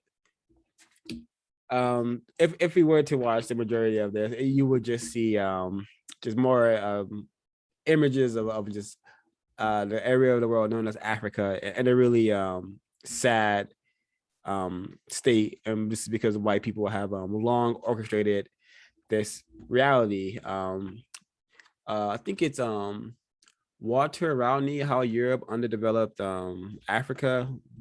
That is definitely a book one should pick up to understand how Africa has been kept so poor when it has the most natural resources than any other landmass on planet Earth. So really incorrect. And so let's discuss this this code word, this of sub-Saharan nations, because IMF says sub-Saharan Africa to see world's slowest growth. I don't think this is coincidental. I think this is well expected, well orchestrated, and strategized to occur. So on page 45 it says the term sub-Saharan really means land of the savages. It means that King Kong is chasing a white blonde woman named Fay Ray around the continent. It means Rwanda, Burundi, Sierra Leone, Botswana, Zimbabwe, South Africa under so-called Black rule, Angola, Senegal, Uganda, Swaziland, Lesotho, Nambia, Malawi, Kenya, Ethiopia, Eritrea, Somalia, Cameroon, Ghana, Ivory Coast, Gabon, Congo, Nigeria, Niger, Mozambique, Zambia, Tanzania, Sudan, Chad, Libya, Gambia, Guinea-Bissau, Togo, Benin, Mali, and Madagascar. All of these areas in the white supremacist mindset are nigger countries. They will be kept on the bottom of the totem pole, just as Black people are kept on the bottom all over the planet. These are Black rural nations with no hope for the future. These nations are the poorest and most devastated nations in the world, according to the United Nations Human Development Report 2000. So this is 20 years ago, and his reference is 20 years ago, and still 2021, so-called Africa is still so-called progressing slowly. White supremacy 101. The terms sub-Saharan is also another derogatory label that categorizes Black people as inferior and hopeless. This term is similar to the creation of the phrase Middle East, which is a term used to separate this area from the African continent. The word sub-Saharan has been used to hide the white supremacist race war against Black people. The white supremacists can blame the Black people and say that these people can never be civilized and develop on their own merit. They must be managed with the backward and unintelligent. And their potential is limited because of their genetic inferiority. They will only develop to a limited degree, no matter how many resources are pumped into their communities or areas. This is why it is better that they are eliminated or the population is significantly reduced. If this would have happened to the Balkans or in Eastern Europe or in Mexico with white people, the reaction would have been different. And again, this clip we saw, so-called Black ruled African nations, telling white people to step up and help us, which is correct. They need help. They should receive the help they need. But in the system of white supremacy, I don't think they will get it, especially not constructive help. Continuing on page 46, on April 6, 2001, former Congresswoman Cynthia McKinney, DGA, sponsored a forum on the plunder and rape of Africa. In her opening comments, she said the following. And I'm going to pause here before I read her quote. I had to read a book called Plunder at the University of California in Berkeley. I literally read a book called Plunder about white people going into various places and taking whatever they want, using very, very violent means. And I was so victimized and mistreated and retarded that I didn't even think racism. I just thought, oh, this is just, imperialism, I think it was called in that book. But I was just an example of how confused we are, even though when it's right in front of our faces. But I'm going to read what she says. She reports their investigations into the activities of Western governments and Western businessmen in post-colonial Africa provide clear evidence of the West's long-standing propensity for cruelty, avarice, and treachery. The misconduct of Western nations in Africa is not due to momentary lapses, individual defects, or errors of common human frailty. Instead, they form part of a long, malignant policy designed to access and plunder Africa's wealth at the expense of Africa's people. In short, the accounts you are about to hear provide an indictment of Western activities in Africa. Western, code for white people, white supremacists to be more precise. So yeah, the sub-Saharan code phrase is really significant in how white people have been able to dominate the area of the world known as Africa in the manner that they do. And it's just it's really incorrect and really similar to this concept of the Middle East. Millie Fuller has said this, that the Middle East it will be a place of constant suffering and mistreatment, and that seems to be correct. And infinite reason, more motivation as to why we should be learning about this problem so we can solve it. Question. Mhm. I'm going to read a line. The goal is to wipe out indigenous power on the continent, thus controlling the riches of Africa. Do you believe that in such a thing as indigenous power? Oh no, of course not. Mm, okay. Oh yeah, I disagree with that sentence, especially that part. Want to go back real quick to 43. And the white supremacists clearly understood the message. However, with most Black people, it flew right over their heads. And this was me all the way. I used to watch a children's program called Charlie Brown. And one time they had a Thanksgiving dinner, and you see everybody sitting down, and the one Black child is sitting on the left side of the table by himself in a lawn chair. Everybody else has a chair. And I watched that for years and never saw the racism in this program, in that picture, in that image. And I just want to say and so the internet, Twitter, non-white Black people pointed out to me on Twitter, and I was like, wow, I was blown away. I was like, wow, I never paid attention to that. I was looking at this program for years and didn't see it for what it was, even while learning about racism. So it's so many images and things that I have to think back and go over in my mind, and definitely pay attention to. Yes, thank you. Yes. Yeah, in plain sight, always. I mean, look, even Snoopy has a chair. He's a dog, and he got a chair. Come on, we get a lawn chair. Stop it. Oh, watch this program faithfully as a child, faithfully, and then didn't notice it.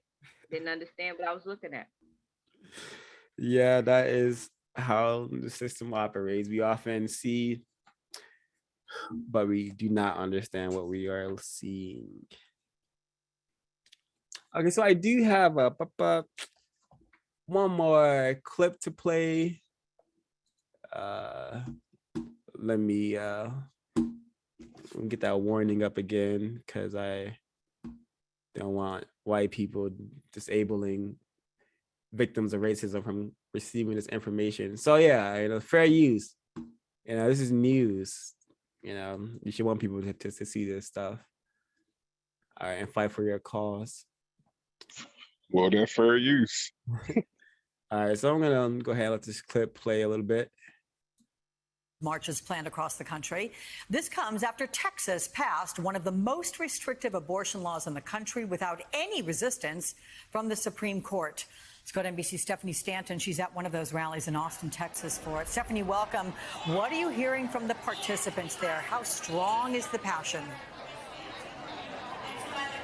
Well, Alex, as you might imagine, the passion is very strong here. There are about at least 5,000 people here or more outside the Capitol building in Austin. This is ground zero. Of course, this is where those legislators passed that pretty much almost an out-and-out ban on abortion, SB 8. Let me show you what's happening here. Take a quick look around because you can see all of the people here, many carrying signs, people right now on the podium giving very impassioned speeches here about this legislation.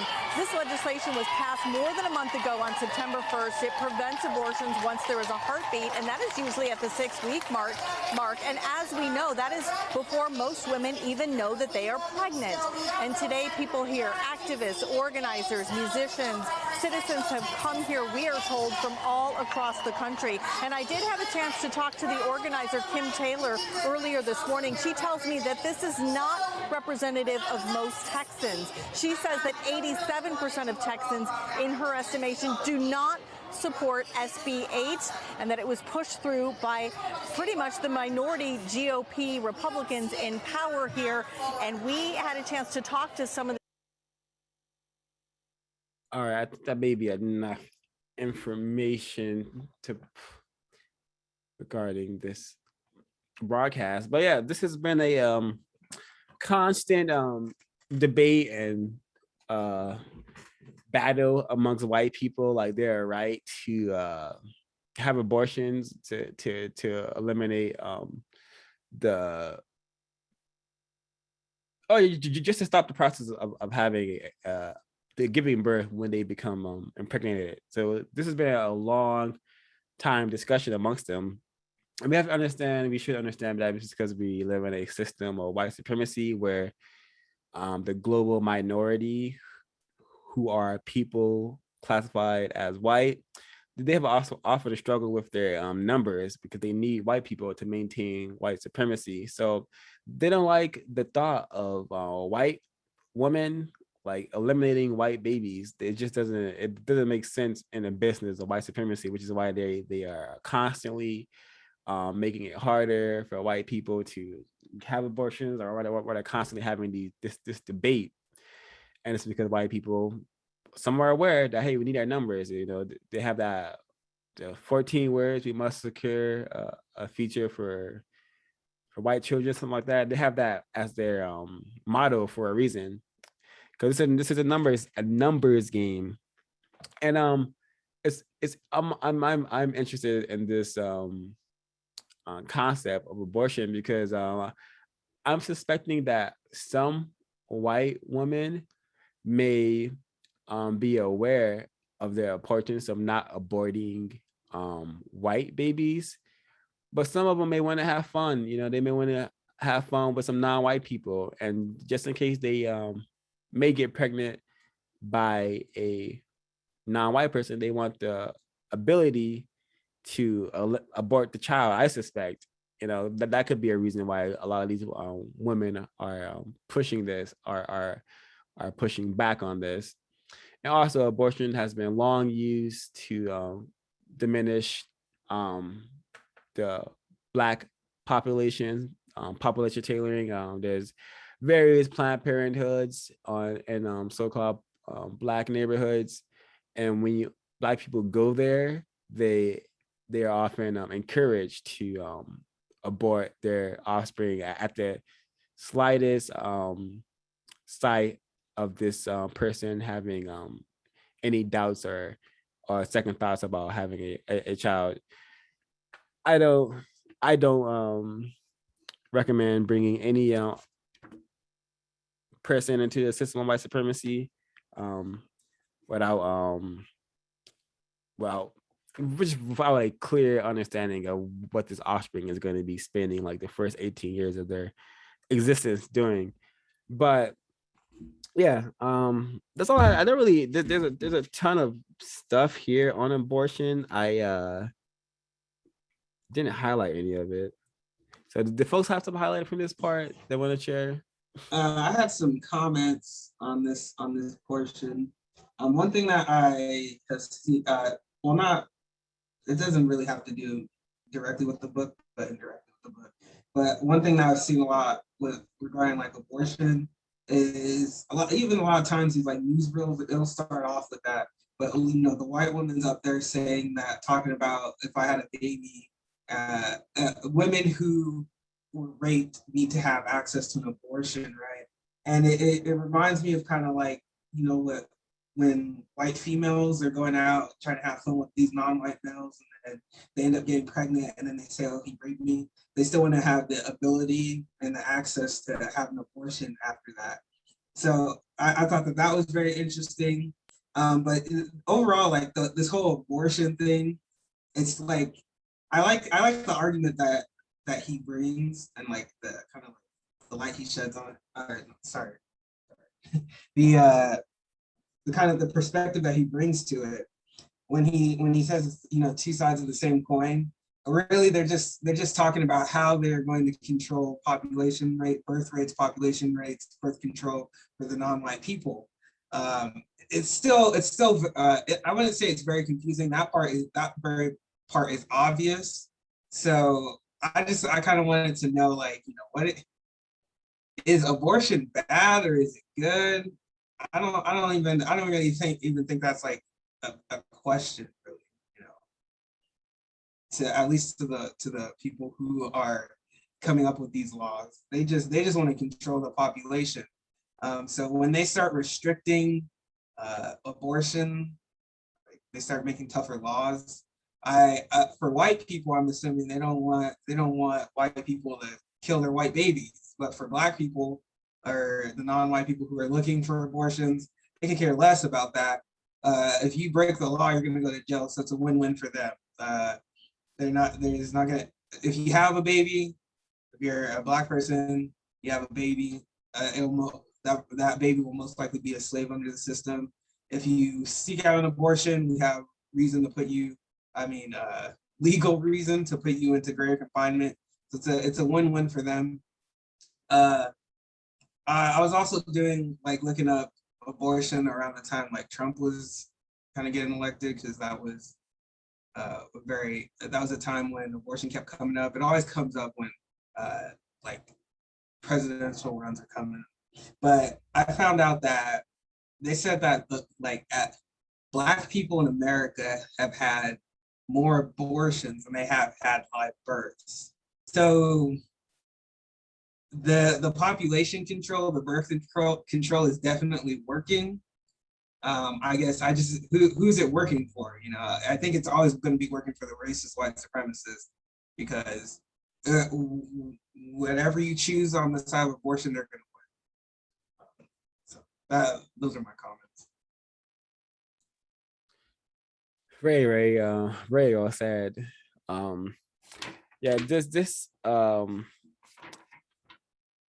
text is a very, I think this is an excellent resource in just understanding what white people have been up to for all these years, with all these various concepts and words that they just throw at us and we don't comprehend. Abortion being one of them, for sure. To definitely want one of those. Also, what you said reminds me of not only that there's a law could also this law will, I think this law may harm more non-white people more, because a white person who can't get an abortion in Texas probably has the means to travel outside of the state to get an abortion elsewhere. But a victim of racism may find themselves using other means of trying to get rid of the unwanted child or baby.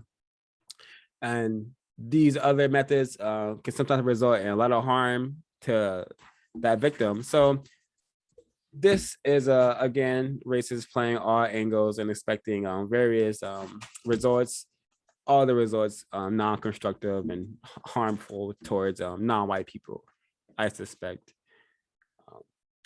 Yeah, Yeah. to add to with the whole abortion thing, so they talk about like the heartbeat. It's just like more verbiage to make it more confusing, right? Like they talk about the heartbeat, which is 5 to 6 months. I think right now you can, in many states, you can get an abortion all the way up to like 6 months of during pregnancy, and I mean the at that point, you know, the fetus is pretty large by then. I mean, I was watching a video on how to have an abortion, and they were, you know, they literally have to like cut it apart while it's in your womb, in the womb, like crushing the head and everything.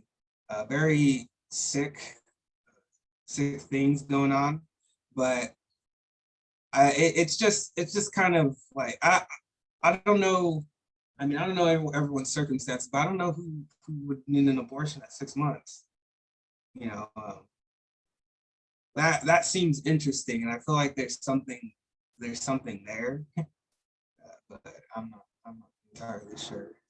That is very interesting and sick. You used the perfect word, sick. And hey, folks still watching, folks who find this broadcast down the line, you know, we live in a sick system. You know, it's every person's job, white, non-white, to solve the problem. It's been evident that white people are going to be the ones to take charge. So non-white people need to solve the problem, particularly Black people, because it seems to be destroying us at higher rates than other racial classifications. So we should be working to We solve this need to problem. solve the problem plus take sex more seriously, much more seriously. Yes, I agree. Absolutely. Yeah. Because having an abortion, you are traumatizing yourself. It's not good for the female, for the non-white female, for her body, for her. The damage that she's doing to her reproductive system is just, the long-term effects are just horrible. Just horrible. And it's, people should not use it as a form of birth control. And it's really sad. It's really sad. And sometimes a reason why a female might wait that long, one, she might be in denial that she's pregnant.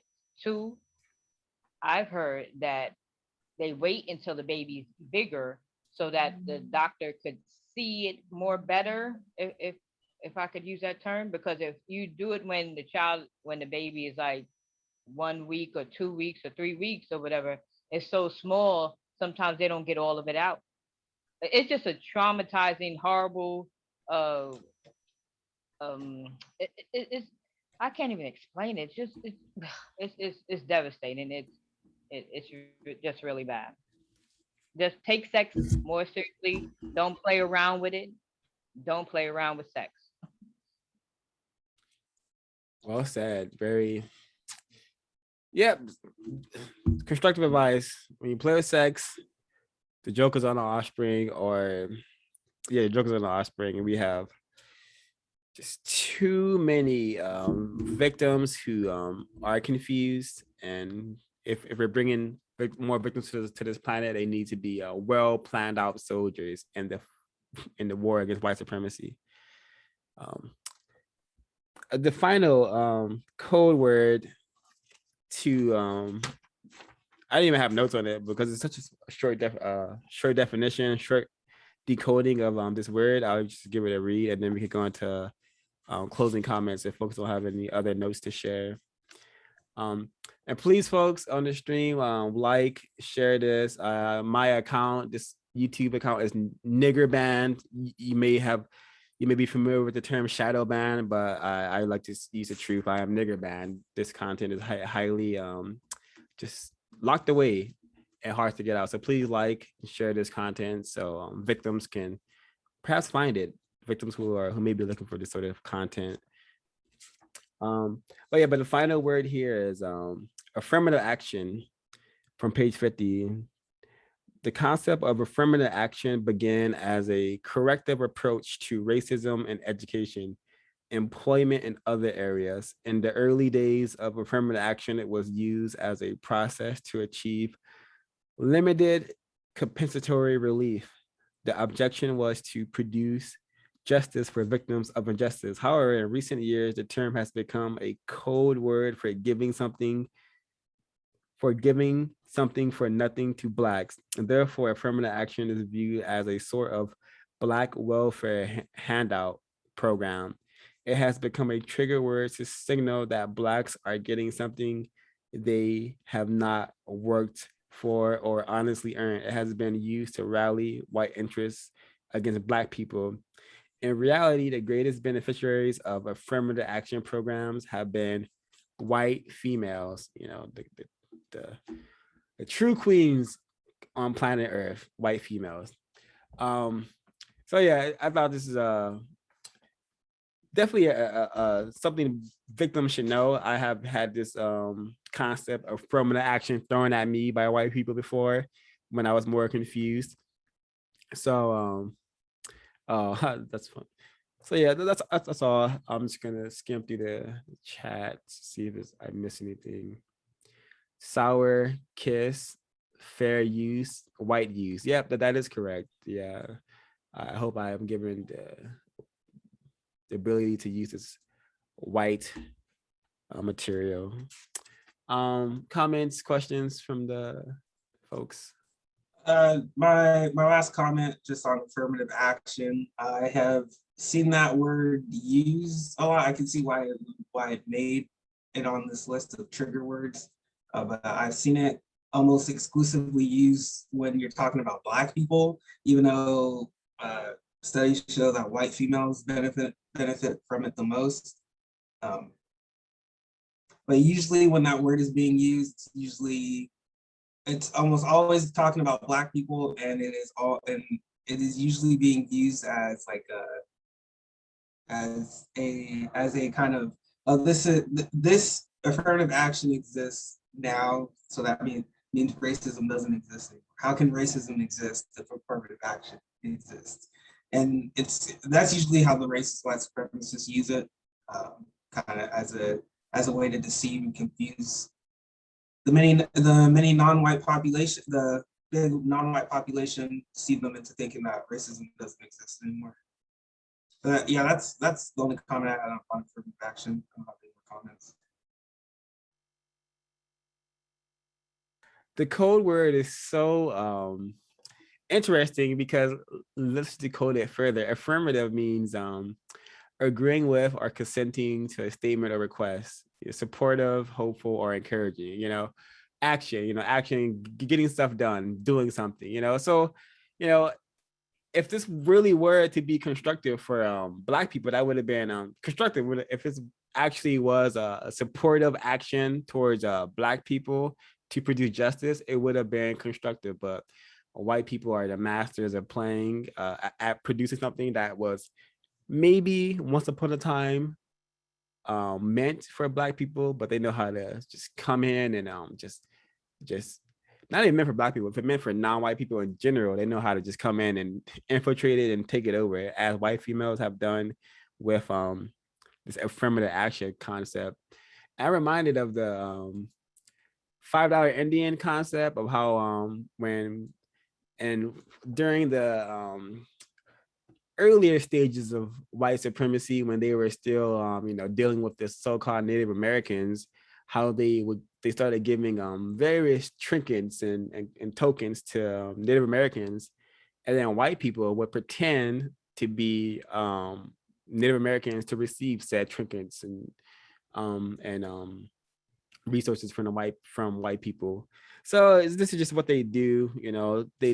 White people are the biggest receivers of welfare. The system of white supremacy is itself a welfare system that is designed to support white people 24/7. No matter how poor or hillbilly redneck like that white person may seem to be, they are supported by a very, very powerful system.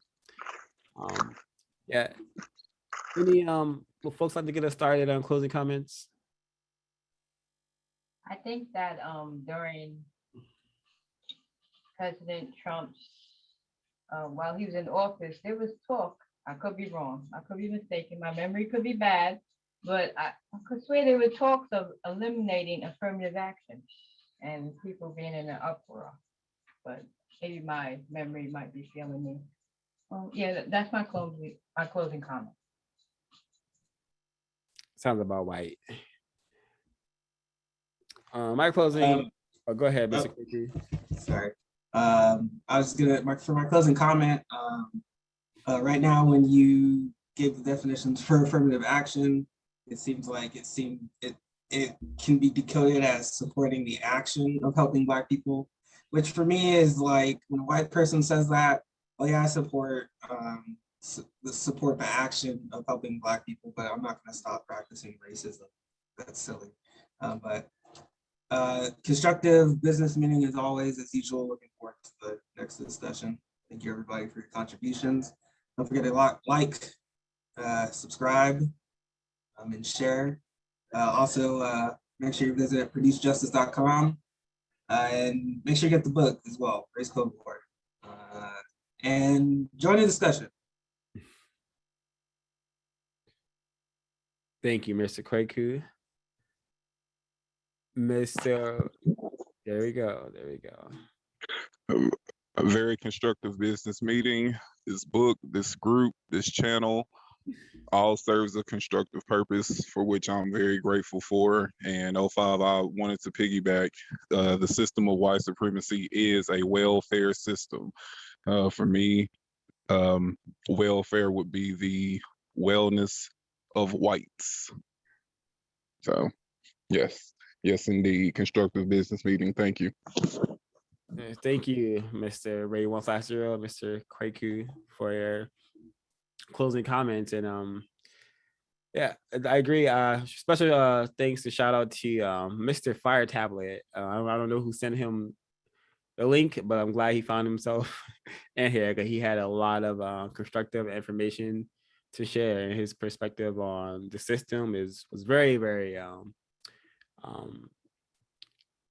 just constructive, and again, we'll see everyone next week, same time. Email counteringRWS@gmail.com if you'd like to participate.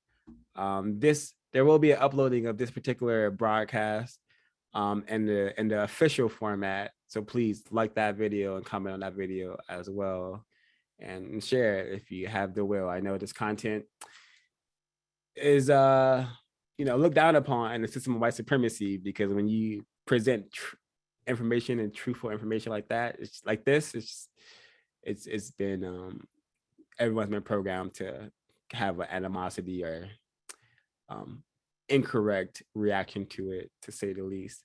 And I'll mute my line there. Thanks everyone.